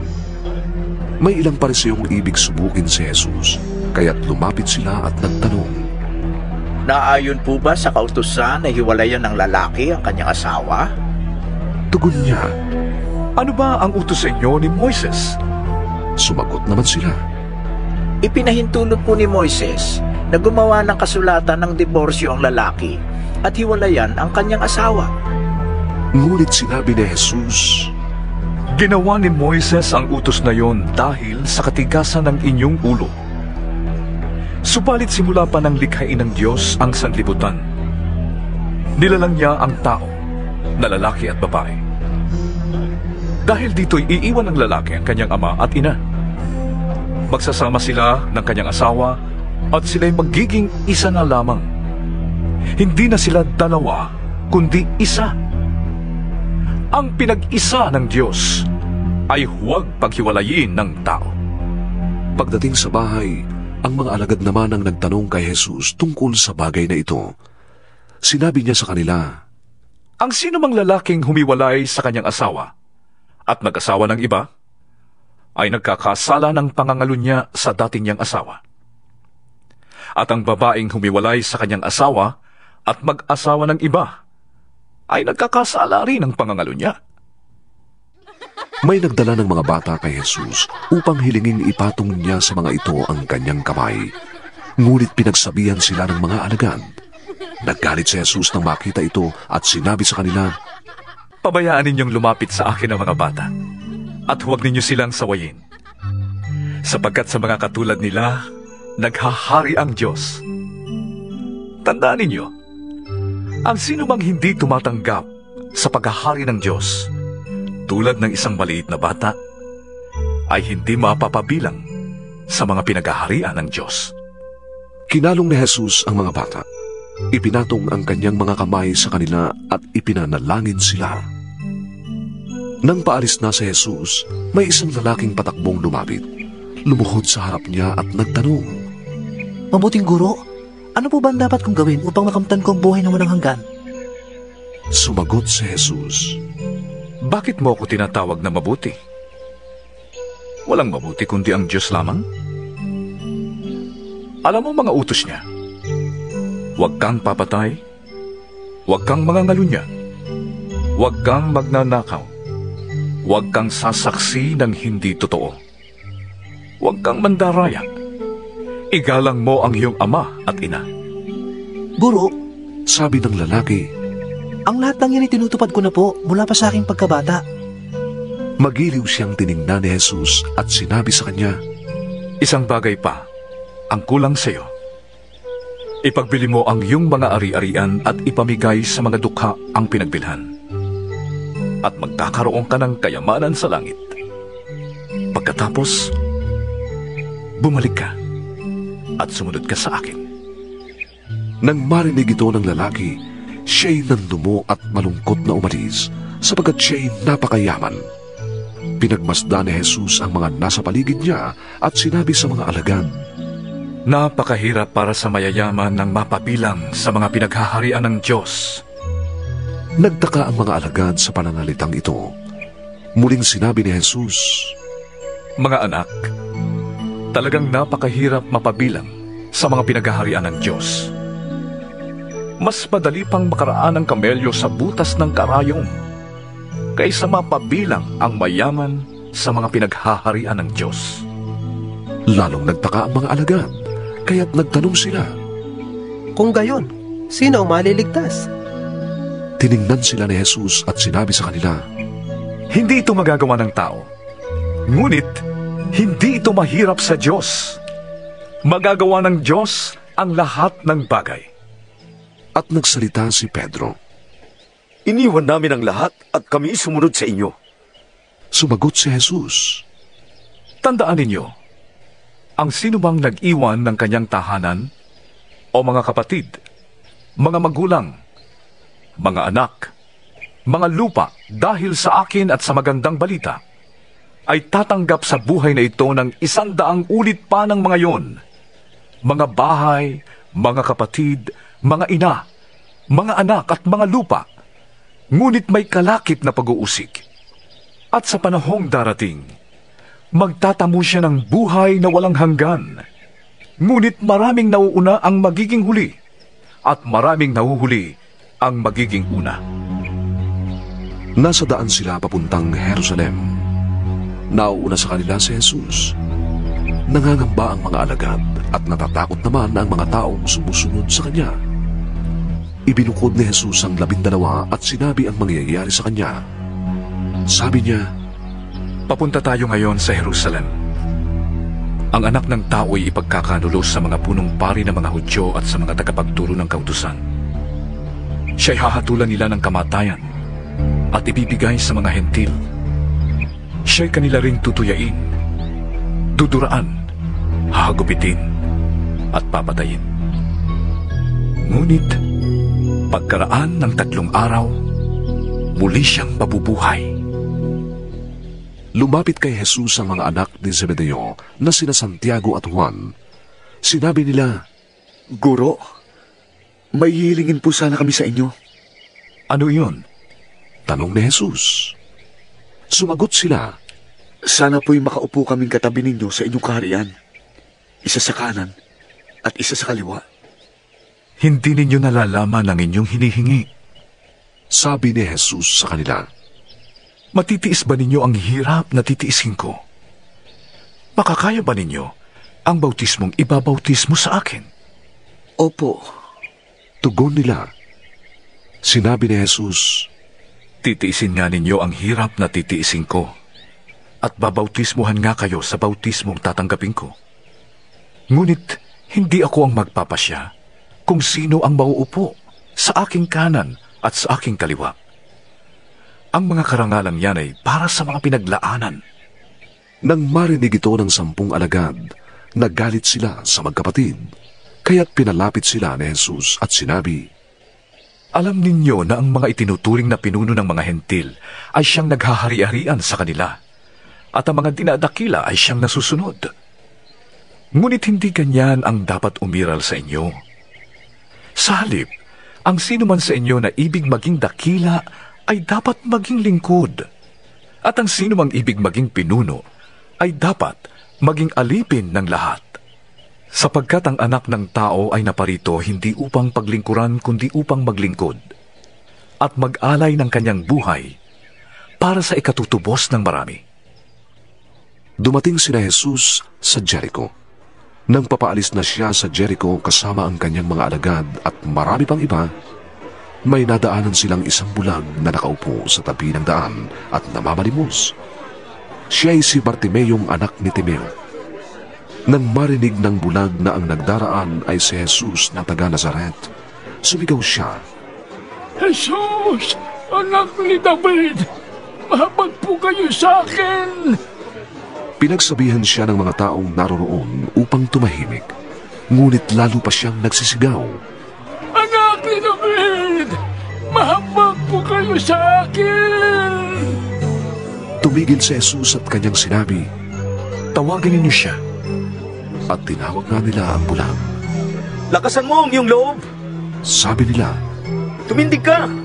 Ipinatatawag ka niya! Inihagis niya ang kanyang balabal, paluksong tumayo at lumapit kay Jesus. Ano ang ibig mong gawin ko sa iyo? Tanong sa kanya ni Jesus. Sumagot ang bulag, Guro, ibig ko po sanang muling makakita. Sinabi ni Jesus, Humayo ka. Magaling ka na dahil sa iyong pananampalataya. Noon di nakakita siyang muli at sumunod kay Jesus. 11 kabanata. Malapit na sina Jesus sa Jerusalem at natatanaw na nila ang mga bayan ng Betfage at Betania. Nang malapit na sila sa bundok ng mga olibo, pinauna ni Jesus ang 2 sa mga alagad at sinabi sa kanila, Pumunta kayo sa susunod na nayon. Pagpasok ninyo, ay makikita ninyo ang isang bisirong asno na hindi pa nasasakyan ni numan. Kalagan ninyo at dalhin dito. Kapag may nagtanong kung bakit ninyo kinakalagan yon, sabihin ninyong iyon ay kailangan ng Panginoon at ibabalik din naman ninyo agad. Kaya't lumakad ang 2 alagad at nakita nga nila ang asno sa tabi ng daan. Nakatali ito sa may pinto ng isang bahay. Nang kinakalagan na nila ang hayop, tinanong sila ng ilang nakatayo roon, Bakit ninyo kinakalagan yan? Sumagot sila gaya ng bili ni Jesus at hinayaan na silang umalis. Dinala nila kay Jesus ang bisirong asno at matapos isapin sa likod nito ang kanilang mga balabal, sumakay si Jesus. Marami ang naglatag ng kanilang mga balabal sa daan, samantalang ang iba na may pumutol ng badadahong sanga ng kahoy at iyon ang kanilang inilatag sa daan. Ang mga tao sa unahan at ulihan ni Jesus ay sumisigaw ng ganito, Hosanna! Pagpalain nawa ang dumarating sa pangalan ng Panginoon! Pagpalain nawa ang malapit ng itatag na kaharian ng ating amang si David. Purihin ang Panginoon! Pumasok si Jesus sa Jerusalem at nagtungo sa templo. Pagkatapos niyang makita ang lahat ng bagay doon, lumabas siya at nagbalik sa Betanya kasama ang 12 sapagkat gumagabi na noon. Kinabukasan, nang pabalik na sila mula sa Betanya, si Jesus ay nakaramdam ng gutom. Nakita niya sa di kalayuan ng isang malagong puno ng igos. Nilapitan niya ito upang tingnan kung may bunga. Dahil hindi pa panahon ng igos noon, wala siyang nakita kundi mga dahon lamang. Kaya't sinabi niya sa puno ng igos, "Wala nang makakakain pa ng iyong bunga." Narinig yun ng kanyang mga alagad. Pagdating nila sa Jerusalem, si Jesus ay pumasok sa templo. Ipinagtabuyan niya ang mga nabibili at namimili roon, at ipinagtataob niya ang mga mesa ng mga namamalit ng sabi at ang mga upuan ng mga nagtitinda ng kalapati. Pinagbawalan din niyang tumawid sa patio ng templo ang mga may daladalahan at pinagsabihan ng mga tao ng ganito, "Nasusulat, ang aking bahay ay tatawaging bahay dalanginan ng lahat ng bansa. Ngunit ginagawa niyo itong yungib ng mga magnanakaw." Narinig ito ng mga punong pari ng mga Hudyo at ng mga tagapagturo ng kautusan. Buhat nooy humanap na sila ng paraan upang maipapatay si Jesus. Natatakot sila sa kanya dahil humahanga ang lahat sa kanyang turo. Pagsapit ng gabi, si Jesus at ang kanyang mga alagad ay muling lumabas ng lungsod. Kinaumagahan, pagdaan nila'y nakita nilang natuyo ang puno ng igos hanggang sa mga ugat nito. Naalala ni Pedro ang nangyari dito, kaya't kanyang sinabi kay Jesus, "Guro, tignan ninyo! Namatay ang puno ng igos na sinumpa ninyo." Sumagot si Jesus, "Manalig kayo sa Diyos. Tandaan ninyo ito. Kapag sinabi ni Numan sa bundok na ito, umalis ka riyan at tumalon ka sa dagat, at hindi siya nag-aalinlangan kundi nananalig na ito'y gagawin ng Diyos para sa kanya, mangyayari ang sinabi niya. Kaya't sinasabi ko sa inyo, ano man ang hingin ninyo sa inyong panalangin, manalig kayong natanggap na ninyo yun, at matatanggap nga ninyo. Kapag kayo'y tumatayo upang manalangin, patawarin muna ninyo ang nagkasala sa inyo, upang patawarin din naman kayo sa inyong kasalanan ng inyong amang nasa langit." Muli silang pumasok sa Jerusalem. Habang si Jesus ay naglalakad sa templo, nilapitan siya ng mga punong pari, ng mga tagapagturo ng kautusan at ng mga pinuno ng bayan. Siya'y tinanong nila, "Ano ang karapatan mong gumawa ng mga bagay na ito? Sino nagbigay sa iyo ng ganyang karapatan?" Tatanungin ko rin kayo. Kapag sinagot ninyo ko, sasabihin ko rin sa inyo kung ano ang karapatan kong gumawa ng mga bagay na ito. Kanino nagmula ang karapatan ni Juan na magbautismo? Sa Diyos ba? O sa mga tao? At sila'y nag-usap-usap. "Kung sasabihin natin mula sa Diyos, itatanong naman niya sa atin kung bakit hindi natin pinaniwalaan si Juan. Ngunit kung sasabihin naman natin mula sa tao, baka kung ano naman ang gawin sa atin ang mga tao." Nangangamba sila dahil naniniwala ang marami na si Juan ay isang propeta. Kaya't ganito na lamang ang kanilang sagot, "Hindi namin alam." Sinabi naman ni Jesus sa kanila, "Kung gayon, hindi ko rin sasabihin sa inyo kung saan galing ang karapatan kong gumawa ng mga ginagawa ko." 12 kabanata. Nagpatuloy si Jesus ng pagsasalita, ngunit sa pamamagitan na ng mga talinghaga. Sinabi niya, "May isang taong nagtanim ng ubas sa kanyang bukid. Pinabakuran niya ang ubasan. Nagpahukay siya ng pisaan ng ubas at nagpatayo ng isang mataas na bantayan. Pagkatapos, iniwan niya ang ubasan sa mga kasama at siya'y nagpunta sa ibang lupain. Nang dumating ang panahon ng pagpitas ng ubas, pinapunta niya ang isa niyang utusan upang kunin sa mga kasama ang kanyang kaparte. Ngunit sinunggaban ng mga kasama ang utusan binugbog, at saka pinauwing walang dala. Nagsugong muli ng ibang utusan ng may-ari ng ubasan. Ngunit yun ay hinampas sa ulo at nilait ng mga kasama. Nagsugo na naman ang may-ari ng isa pang utusan. Subalit, pinatay naman nila ito. Ganoon din ang ginawa nila sa marami pang iba. May binugbog at may pinatay. Sa wakas, iisa na lang ang natitirang maaaring papuntahin ng may-ari ng ubasan. Ang kanyang minamahal na anak. At pinapunta nga niya ito. Sinabi niya sa sarili, igagalang nila ang aking anak. Ngunit nag-usap-usap ang mga kasama. Ito ang tagapagmana. Hali kayo, patayin natin siya at nang mapasa atin ang kanyang mamanahin. Kanila ngang sinunggaban ang anak ng may-ari ng ubasan, pinatay at pagkatapos ay itinapon sa labas ng ubasan. Ano ngayon ang gagawin ng may-ari ng ubasan?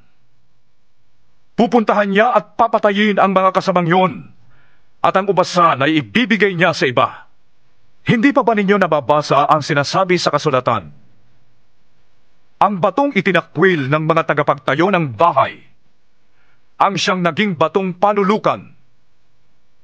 Ito'y ginawa ng Panginoon at kahanga-hangang pagmasdan. Naunawaan ng mga pinuno ng mga Hudyo na sila ang pinapatamaan ng talinghagang yun. Tinangka nilang takpin si Jesus, ngunit natakot naman sila sa mga tao. Kaya hindi na nila itinuloy ang kanilang balak at sila'y umalis na. Ilang pariseo at ilang kampo ni Herodes ang pinapunta kay Jesus upang siluin siya sa kanyang pananalita. Kaya lumapit sila sa kanya at sinabi, Guro, nalalaman po namin kayo'y tapat at walang kinikilingan. Pantay-pantay ang pagtingin ninyo sa lahat ng tao at itinuturo ninyo ang tunay na kalooban ng Diyos para sa tao. Nais po namin itanong kung naaayon sa utusan ang pagbabayad ng buwis sa emperador. Dapat po ba kaming magbayad ng buwis o hindi? Alam ni Jesus na sila'y nagkukunwari lamang. Kaya sinabi niya sa kanila, bakit ba ninyo ako sinusubok? Bigyan ninyo ako ng isang salaping pilak at nang makita ko. At binigyan nga nila si Jesus ng salaping pilak. Kaninong larawan at pangalan ang nakatatak dito? Tanong ni Jesus. Sa emperador po! Tugon nila. Sinabi ni Jesus, ibigay ninyo sa emperador ang para sa emperador, at sa Diyos ang para sa Diyos. At sila'y labis na namangha sa kanyang sagot. May ilang Saduceo na lumapit kay Jesus. Ang mga ito ay nagtuturo na hindi muling mabubuhay ang mga patay. Sinabi nila, Guro, isinulat po ni Moises para sa atin, kung mamatay ang isang lalaki at maiwang walang anak ang kanyang asawa, ang balo ay dapat pakasalan ng kapatid ng namatay upang magkaanak sila para sa namatay. Meron pong 7 magkakapatid na lalaki. Nag-asawa ang panganay, subalit siya'y namatay na walang anak.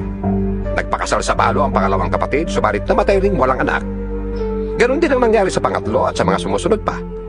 Isa-isang napangasawa ng babae ang 7 magkakapatid at silang lahat ay namatay na walang anak. Sa kahuli-huli ay ang babae naman ang namatay. Ngayon, sa muling pagkabuhay, sino po ba sa 7 magkakapatid ang kikilalaning asawa ng babaeng yon? Yamang silang lahat ay napangasawa niya. Sumagot si Jesus, maling-mali ang paniniwala ninyo dahil hindi ninyo nalalaman ang mga kasulatan ni ang kapangyarihan ng Diyos. Sa muling pagkabuhay, ang mga tao'y hindi na mag-aasawa. Sila'y magiging katulad na ng mga anghel sa langit. Tungkol naman sa muling pagkabuhay, hindi ba ninyo nabasa sa aklat ni Moises sa kasaysayan ng nagliliyab na mababang puno ang sinabi ng Diyos sa kanya? Ito ang sinabi niya, ako ang Diyos ni Abraham, Diyos ni Isaac, at Diyos ni Jacob. Ang Diyos ay hindi Diyos ng mga patay, kundi ng mga buhay. Maling-mali nga kayo Ang kanilang pagtatalo ay narinig ng isa sa mga tagapagturo ng kautusan na naroon. Nakita niyang mahusay ang pagkasagot ni Jesus sa mga Saduceo, kaya siya naman ang lumapit upang magtanong. Alin po ba ang pinakamahalagang utos? Sumagot si Jesus. Ito ang pinakamahalagang utos. Pakinggan mo, Israel. Ang Panginoon nating Diyos ay siyang tanging Panginoon. Ibigin mo ang Panginoon mong Diyos ng buong puso, buong kaluluwa, buong pag-iisip at buong lakas. Ito naman ang pangalawa. Ibigin mo ang iyong kapwa na gaya ng pag-ibig mo sa iyong sarili. Wala nang ibang utos na hihigit pa sa mga ito. Tama po, Guro. Wika ng tagapagturo ng kautusan.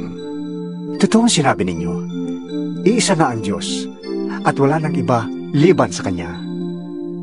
At higit na mahalaga ang umibig sa Kanya ng buong puso, buong pag-iisip at buong lakas, at ang umibig sa kapwa gaya ng pag-ibig sa sarili kaysa magdala ng lahat ng handog na susunugin at iba pang mga alay. Nakita ni Jesus na magaling siyang sumagot, kaya't sinabi niya, Hindi ka nalalayo sa kaharian ng Diyos. At mula noon ay wala nang nangahas na magtanong kay Jesus.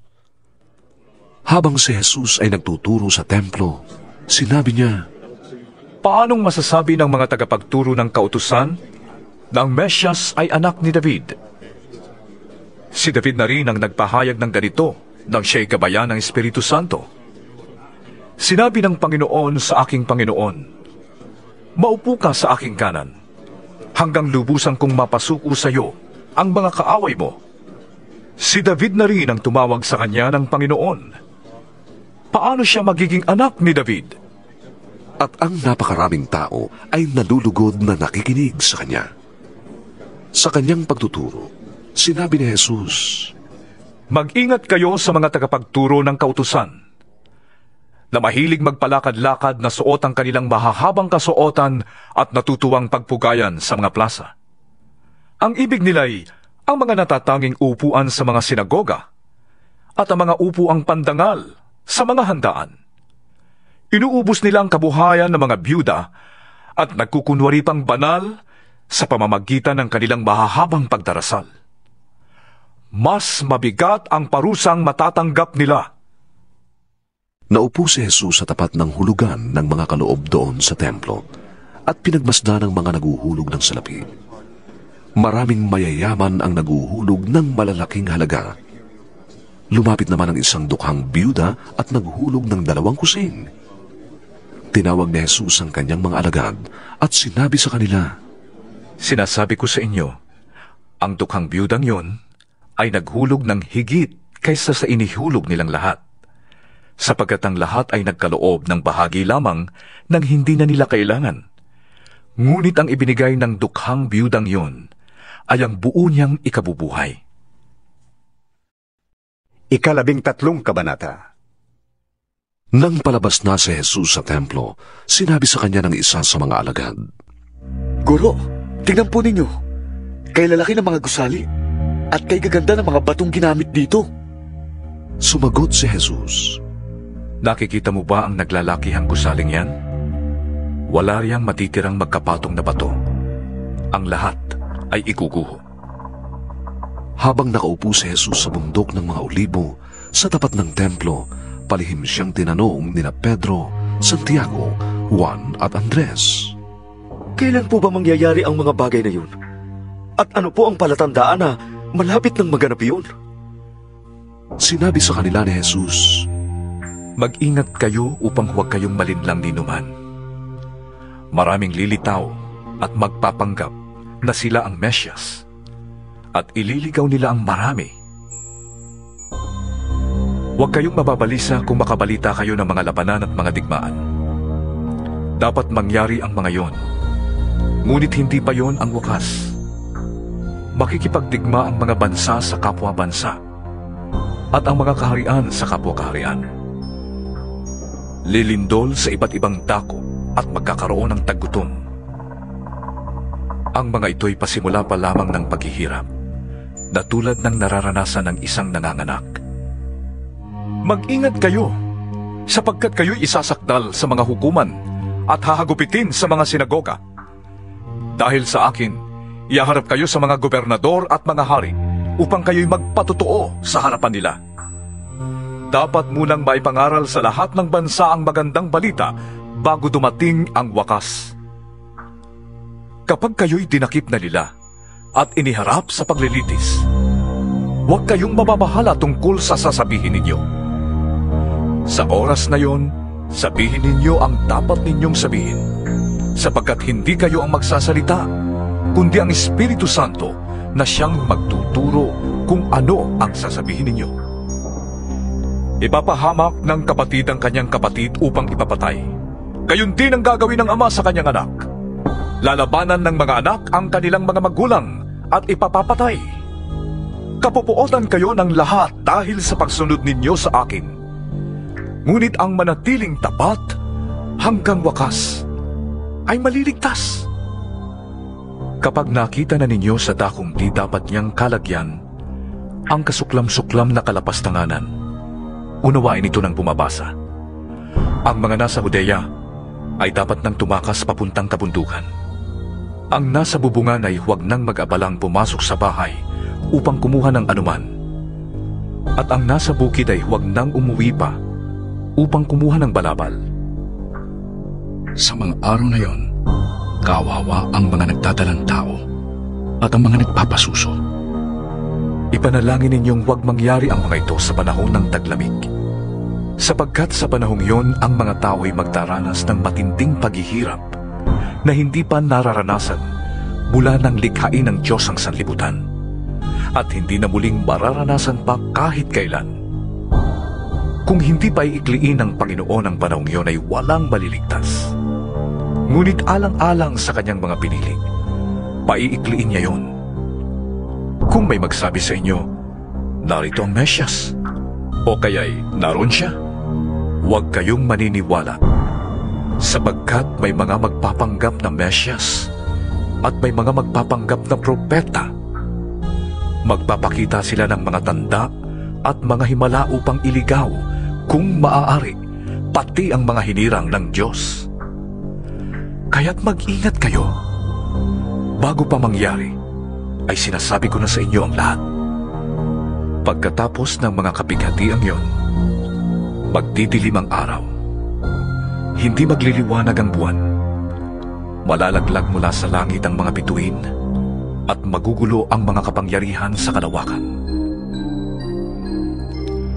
Makikita ng lahat ang anak ng tao na dumarating, na nakasakay sa alapaap at may dakilang kapangyarihan at karangalan.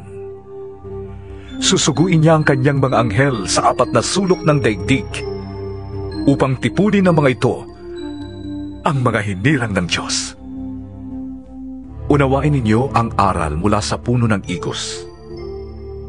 Kapag magulang na ang mga sanga nito at nagkakadahon na, alam ninyong malapit na ang tag-araw. Gayon din naman, kapag nakita ninyong nangyayari na ang mga bagay na ito, malalaman ninyong malapit na ang kanyang pagdating. Siya'y paparating na. Tandaan ninyo, magaganap ang lahat ng ito bago mamatay ang mga taong nabubuhay ngayon. Mawawala ang langit at ang lupa, ngunit hindi ang aking salita. Ngunit, walang nakakaalam ng araw ni oras na yon, kahit ang mga anghel sa langit o ang anak man. Ang Ama lamang ang nakakaalam yon. Magbantay kayo at maging handa, dahil hindi ninyo alam kung kailan ito mangyayari. Ang katulad nito'y isang taong maglalakbay sa malayo. Iniwan niya ang kanyang tahanan sa pamamahala ng kanyang mga utusan. Binigyan niya ang bawat isa ng kanya-kanyang gawain at inutusan niya ang tanod na magbantay. Gayon din naman, magbantay kayong lagi, dahil hindi ninyo alam kung kailan darating ang Panginoon ng sambahayan. Maaaring sa takip-silim, sa ating gabi, sa madaling araw, o kaya'y sa umaga. Baka siya'y biglang dumating at marap ng kayong natutulog. Ang sinasabi ko sa inyo ay sinasabi ko sa lahat. Maging handa kayo. 14 na kabanata. 2 araw na lamang at pista na ng Paskwa at ng tinapay na walang pampaalsa. Ang mga punong pari ng mga Hudyo at mga tagapagturo ng kautusan ay naghahanap ng paraan upang maipadakip si Jesus ng palihim at maipapatay. Huwag sa kapistahan at baka makagulo mga tao, sabi nila. Nasa Betanya noon si Jesus sa bahay ni Simong Ketungin. Habang siya'y kumakain, dumating ang isang babaeng may dalang isang sisidlang alabastro na puno ng mamahaling pabangong mula sa katas ng purong nardo. Binasag niya ang sisidlan at ibinuhos ang pabango sa ulo ni Jesus. Nagalit ang ilang naroroon at sila'y nag-usap-usap. Bakit niya inaksaya ang pabango? Maaring ipagbili iyon ng mahigit sa 300 denaryo at maibigay sa mga dukha ang pinagbilhan. At kinagalitan nila ang babae. Ngunit sinabi naman ni Jesus, bakit ninyo siya ginugulo? Pabayaan ninyo siya. Mabuti ang ginawa niyang ito sa akin. Habang panahoy kasama ninyo ang mga dukha at anumang oras ninyong ibigin ay makakagawa kayo sa kanila ng mabuti. Ngunit ako'y hindi ninyo kasama sa habang panahon. Ginawa niya ang kanyang makakaya. Hindi pa may binuhusan na niya ng pabango ang aking katawan bilang paghahanda sa paglilibing sa akin.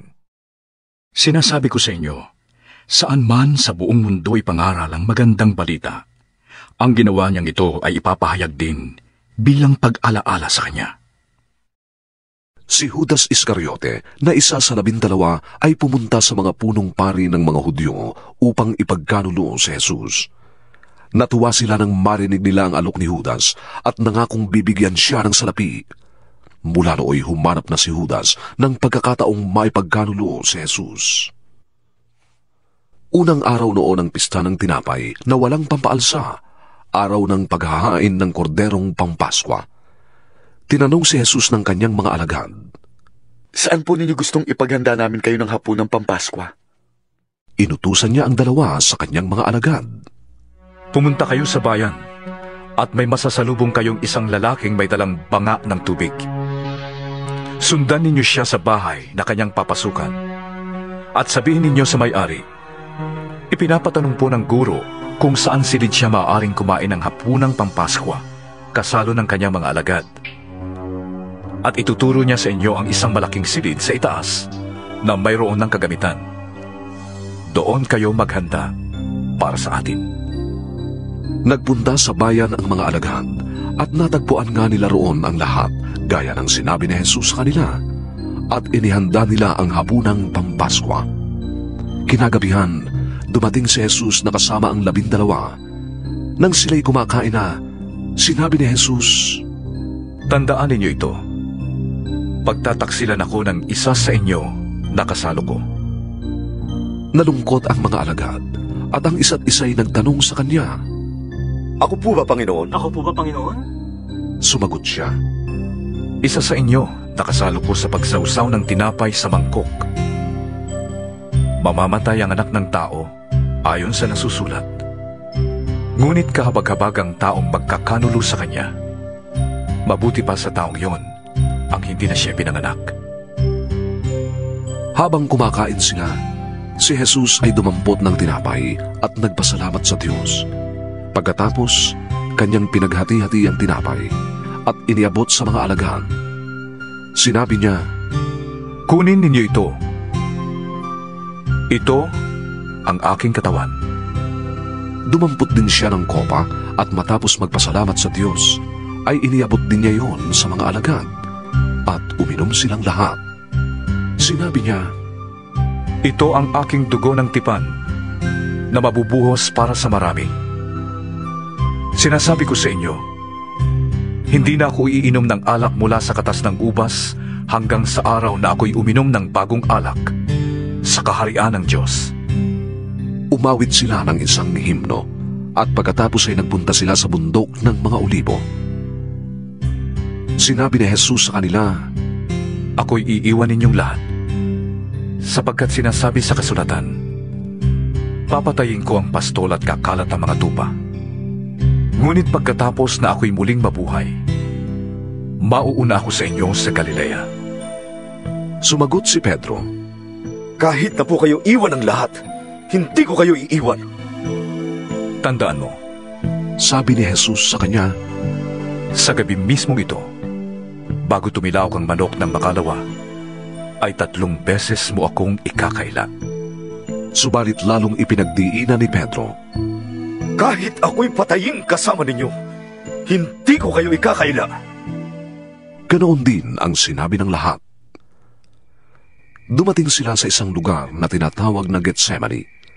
Sinabi ni Jesus sa kanyang mga alagad, Maupo muna kayo rito at mananalangin ako. At isinama niya sina Pedro, Santiago at Juan. Nagsimulang mabagabag at maghirap ang kanyang kalooban. Sinabi niya sa kanila, Ang puso ko'y puno ng hapis at halos aking ikamatay. Maghintay kayo rito at magbantay. Lumayo siya ng kaunti at pagkatapos ay nagpatira pa upang manalangin na kung maaari huwag nang sumapit sa kanya ang oras ng paghihirap. Ama ko, sabi niya, magagawa mo ang lahat ng bagay. Alisin mo sa akin ang paghihirap na ito, ngunit huwag ang kalooban ko, kundi ang kalooban mo ang masunod. Nagbalik siya at dinatnan niyang natutulog ang 3 alagad. Sinabi niya kay Pedro, Natutulog ka ba, Simon? Hindi ka ba makapagbantay kahit 1 oras man lamang? Magbantay kayo at manalangin upang huwag kayong madaig ng tukso. Ang espiritu'y nakahanda, ngunit ang laman ay mahina. Muling lumayo si Jesus upang manalangin at inulit niya ang kanyang kahilingan. Nagbalik siyang muli sa kanyang mga alagad at sila'y naratnan niyang natutulog dahil sila'y antok na antok at hindi nila malaman kung ano ang kanilang sasabihin. Sa 3 niyang pagbabalik ay sinabi niya sa kanila, Natutulog pa ba kayo at namamahinga? Tama na at dumating na ang oras upang ang anak ng tao'y ibigay sa kamay ng masasamang tao. Magsitayo kayo. Narito na ang magtataksil sa akin. Nagsasalita pa si Jesus nang dumating si Judas na isa sa 12 alagad. May kasama siyang maraming tao na may mga dalang tabak at pamalo. Sila'y isinugo ng mga punong pari, mga tagapagturo ng kautusan at mga pinuno ng bayan. Ito ang hudyat na ibinigay sa kanila ng taksil.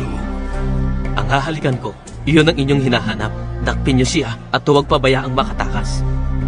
Pagdating ni Judas, agad siyang lumapit kay Jesus. Guro! Ang bati niya at ito'y kanyang hinalikan. Sinunggaban nga at dinakip ng mga tao si Jesus. Nagbunot ng tabak ang isa sa mga alagad at tinaga ang alipin ng pinakapunong pari at natagpas ang taingan niyon. Sinabi ni Jesus sa mga tao, Ako ba'y tulisan? At naparito kayong may dalang tabak at pamalo upang ako'y dakpin? Araw-araw akong nagtuturo sa templo at naroon din kayo. Ngunit hindi ninyo ako dinakip. Subalit kailangang matupad ang sinasabi ng kasulatan. Tumakas ang lahat ng mga alagad at iniwan siya. Sinusundan si Jesus ng isang binatang walang damit kundi ang balabal niyang lino. Sinunggaban ito ng mga tao, ngunit iniwan niya ang kanyang balabal at tumakas na hubad. Dinala nila si Jesus sa bahay ng pinakapunong pari. Nagkakatipon doon ang lahat ng mga punong pari, mga pinuno ng bayan at mga tagapagturo ng kautusan. Si Pedro'y sumunod kay Jesus, ngunit malayo ang agwat. Nagtuloy siya hanggang sa patio ng pinakapunong pari at naupo na kasama ng mga bantay na nagpapainit sa tabi ng apoy. Ang mga punong pari at ang buong Sanhedrin ay naghahanap ng maipaparatang kay Jesus upang siya'y maipapatay, ngunit wala silang makita. Maraming ang saksi ang nagsasabi ng kasinungalingan laban sa kanya, ngunit hindi naman nagkakaisa ang kanilang mga patotoo. May ilang sumaksi ng kasinungalingan laban sa kanya. Narinig naming sinabi ng taong yan, gigibayin ko ang templong ito na gawa ng tao, at sa loob ng 3 araw ay magtatayo ako ng iba na di gawa ng tao. Ngunit hindi pa rin nagkaisa ang kanilang mga patotoo. Tumindig ang pinakapunong pari sa harap ng kapulungan at tinanong si Jesus. Wala ka bang isasagot sa paratang nila sa'yo? Walang ibig si Jesus at hindi sumagot ng anuman. Muli siyang tinanong ng pinakapunong pari. Ikaw bang Mesias na anak ng Diyos na kapuri-puri? Ako nga, sagot ni Jesus. At makikita ninyo ang anak ng taong nakaupo sa kanan ng makapangyarihan sa lahat. Makikita rin ninyo siyang dumarating na nasa alapaap ng kalangitan. Pinulit ng pinakapunong pari ang sariling kasuotan at sinabi, Hindi na natin kailangan ng mga saksi. Narinig ninyo ang kanyang paglabastangan sa Diyos. Ano ang basa ninyo? At ang hatol nilang lahat ay nararapat siyang mamatay. At siya'y sinimula nilang pahirapan. Dinuraan siya ng ilan, piniringan at pinagsusuntok. Hulaan mo nga, sinong sumuntok sa'yo? Sabi nila, at pinagsasampal siya ng mga bantay. Si Pedro naman ay nasa patio sa ibaba nang lumapit ang isang babaeng katulong ng pinakapunong pari. Nakita niya si Pedro na nagpapainit sa apoy. Pinagmasdang mabuti at pagkatapos ay sinabi, Kasama ka rin ni Jesus na taga Nazareth. Ngunit nagkaila si Pedro. Wala akong nalalaman sa sinasabi mo. Sagot niya. Umalis siya at nagpunta sa labasan at tumilaok ang manok.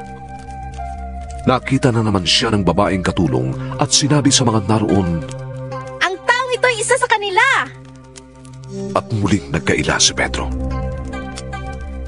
Makalipas ang ilang sandali ay sinabi naman kay Pedro ng mga nakatayo roon, Talagang isa ka sa kanila. Taga Galilea ka rin, hindi ba? Sumpain man ako ng langit. Talagang hindi ko nakikilala ang taong yan. Sagot ni Pedro. Siya namang pagtilaok uli ng manok. Naalala ni Pedro ang sinabi sa kanya ni Jesus. Bago tumilaok ng makalawa ang manok, ay 3 beses mo kong ikakaila. Nanlumos siya at nanangis. 15 kabanata. Kinaumagahan, nagpulong agad ang mga punong pari ng mga Hudyo, mga pinuno ng bayan, mga tagapagturo ng kautusan, at iba pang bumubuo ng Sanhedrin.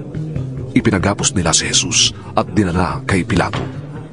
Ikaw ba ang hari ng mga Hudyo? Tanong sa kanya ni Pilato. Kayo ang may sabi niyan. Tugon naman ni Jesus. Nagharap ng maraming paratang ang mga punong pari laban kay Jesus, kaya't siya'y muling tinanong ni Pilato. Wala ka bang isasagot? Narinig mo ang dami ng kanilang paratang laban sa iyo. Ngunit hindi pa rin tumugon si Jesus, kaya't nagtaka si Pilato. Tuwing pista ng Pasko, si Pilato ay nagpapalaya ng isang bilanggo, sino mang hilingin sa kanya ng taong bayan. May isang bilanggo noon na ang pangalan ay Barabas. Kasama siya sa mga naghimagsik at nakapatay siya noong panahon ng himagsikan.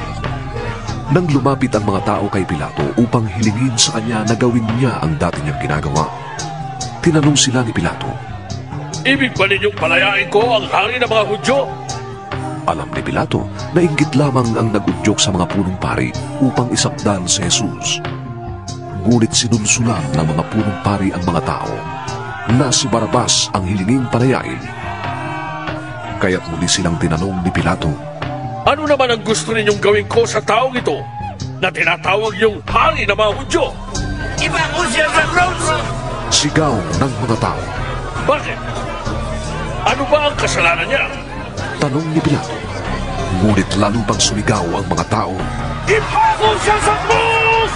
Sa paghahangad ni Pilato na mapagbigyan ng mga tao, pinalaya niya si Barabas at si Jesus naman ay kanyang ipinahagupit at pagkatapos ay ibinigay sa kanila upang ipako sa krus. Dinala ng mga kawal si Jesus sa bakuran ng palasyo ng gobernador at kanilang tinipon doon ang buong batalyon. Sinutan nila si Jesus ng palabal na ulay-ube. Kumuha sila ng sangang matinik, ginawa yung korona at ipinutong sa kanya. Pagkatapos, sila'y patuyang nagpugay at bumati sa kanya. Mabuhay ang hari ng mga Hudyo! Siya'y pinaghahampas sa ulo Pinagduduraan at takot siyang niluhod-luhuran. Matapos kutyain, siya'y hinubaran nila ng balabal na kulay ube, sinutan ng sariling damit at inilabas upang ipako sa krus. Nasa lubong nila sa daan ang isang lalaking galing sa bukid, si Simong taga Cirene, ama ni na Alejandro at Rufo. Pilit nilang ipinapasan sa kanya ang krus ni Jesus. Kanilang dinala si Jesus sa lugar na tinatawag na Golgotha, na ang ibig sabihin, poong ng pungong. Binigyan siya ng alak na may kahalong mira, ngunit hindi niya ito ininom. Ipinako siya sa krus at saka pinaghati-hatian ang kanyang damit sa pamamagitan ng kalabunutan. Ikasyam ng umaga nang ipako siya sa krus. Isinulat sa itaas ng krus ang sakdal laban sa kanya, ang hari ng mga Hudyo. May dalawang tulisang kasabay niyang ipinako sa krus, isa sa kanan at isa sa kaliwa. Ininsulto siya ng mga nagdaraan. Pailing-iling nilang sinasabi, O ano? Di ba ikaw ang gigiba sa templo at muling magtatayo nito sa loob ng 3 araw? Bumaba ka sa krus at iligtas mo ngayon ng iyong sarili. Kinukutya rin siya ng mga punong pari at mga tagapagturo ng kautusan. Wika nila sa isa't isa, Iniligtas niya ang iba, ngunit di may ligtas ang sarili. Makita lamang nating bumaba sa krus ang Mesiyas na yan na hari daw ng Israel. Maniniwala na tayo sa kanya. Nilait din siya ng mga nakapakong kasama niya. Nagdilim sa buong lupain mula sa tanghaling tapat hanggang sa 3 ng hapon. Nang 3 na ng hapon, sumigaw si Jesus, Eloi! Eloi! Lema sabachthani! Na ang ibig sabihin ay, Diyos ko! Diyos ko! Bakit mo ako pinabayaan? Narinig ito ng ilan sa mga nakatayo roon at kanilang sinabi, Pakinggan ninyo! Tinatawag niya si Elias. May tumakbo upang kumuha ng isang espongha. Ito'y binasa ng maasim na alak. Inilagay sa dulo ng isang patpat at ipinasipsip kay Jesus. Tingnan nga natin kung darating si Elias upang iligtas siya. Sabi niya. Sumigaw ng malakas si Jesus at pagkatapos ay nalagutan ng hininga. At napunit sa gitna ang tabing ng templo mula sa itaas hanggang sa ibaba. Nakatayo sa harap ng krus ang kapitan ng mga kawal. Nang makita kung paanong namatay si Jesus, sinabi niya, Tunay ngang anak ng Diyos ang taong ito. Naroon din ang ilang babaeng nakatanaw mula sa malayo. Kabilang sa kanila si Maria Magdalena, si Mariang ina ni Santiago na nakababata at ni Jose at si Salome. Mula pa sa Galilea ay sumusunod na sila at naglilingkod kay Jesus. Naroon din ang iba pang mga babaeng kasama ni Jesus na pumunta sa Jerusalem. Nang dumidilim na, dumating si Joseng taga Arimatea, isang iginagalang na kagawad ng Sanhedrin. Siya rin ay naghihintay na maghari ang Diyos. Dahil araw noon ng paghahanda o bisperas ng araw ng pamamahinga, naglakas loob siyang lumapit kay Pilato upang hingin ang bangkay ni Jesus. Nagtaka si Pilato nang marinig niyang patay na si Jesus, kaya't ipinatawag niya ang kapitan at tinanong kung ito'y totoo. Nang malaman niya sa kapitan na talagang patay na si Jesus, pumayag siyang kunin ni Jose ang bangkay. Ibinaba mula sa krus ang bangkay ni Jesus at binalot sa telang lino na binili ni Jose. Pagkatapos, ang bangkay ay inilagay sa isang libingang inuka sa bato at iginulong ni Jose ang isang malaking bato sa pintuan ng libingan. Nagmamasid naman sina Maria Magdalena at Mariang ina ni Jose at nakita nila kung saan inilibing si Jesus. 16 na kabanata. Pagkaraan ng araw ng pamamahinga, si Maria Magdalena, si Mariang ina ni Santiago at si Salome ay bumili ng pabango upang ipahid sa bangkay ni Jesus. At ng linggo ng umaga, sa pagsikat ng araw, sila'y nagpunta sa libingan. Nag-uusap-usap sila habang nasa daan.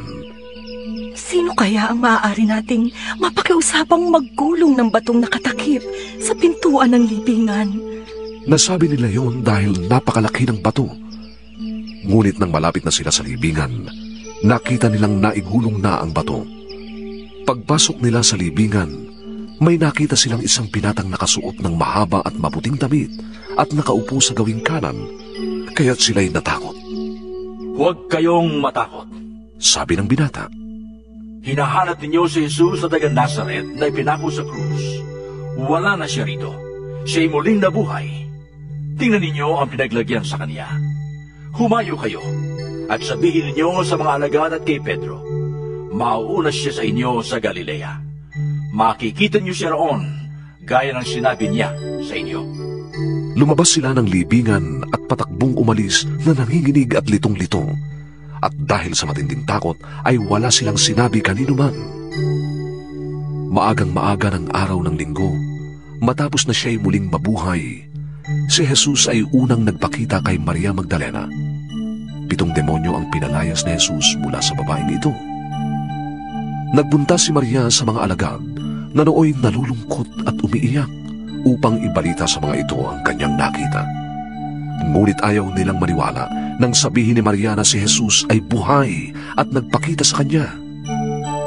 Pagkatapos, nagpakita rin si Jesus sa 2 alagad na naglalakad papuntang bukid, subalit iba ang kanyang anyo noon.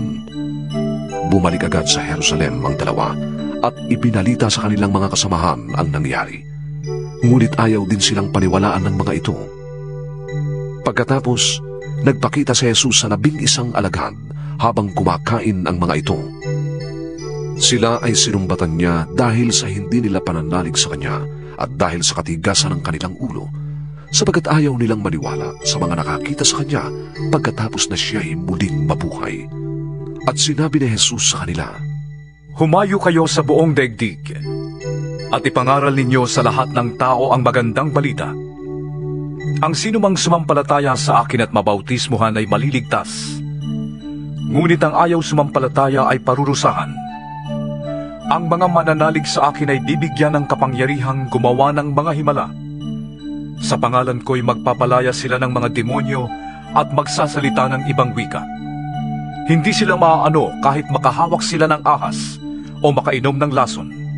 At gagaling ang mga may sakit na papatungan nila ng kamay. Matapos niyang magsalita sa kanila, ang Panginoong Jesus ay iniakyat sa langit at umupo sa kanan ng Diyos. Humayo ang mga alagad at nangaral sa lahat ng dako. Tinulungan sila ng Panginoon sa gawain ito. Pinatunayan niya ang salitang kanilang ipinapangaral sa pamamagitan ng kapangyarihang gumawa ng himala na ipinagkaloob niya sa kanila. Pumunta ang mga babae kay Pedro at sa mga kasama niya at isinalaysay ang lahat ng sinabi ng binatang nasa libingan. Pagkatapos nito, sinugo ni Jesus sa buong daigdig ang kanyang mga alagad upang ipangaral sa lahat ng dako ng daigdig ang banal at di lilipas na balita ng walang hanggang kaligtasan. Maikling pagwawakas ng Ebanghelyong ito. Pumunta ang mga babae kay Pedro at sa mga kasama niya at isinalaysay ang lahat ng sinabi ng binatang nasa libingan. Pagkatapos nito, sinugo ni Jesus sa buong daigdig ang kanyang mga alagad upang ipangaral sa lahat ng dako ng daigdig ang banal at di lilipas na balita ng walang hanggang kaligtasan.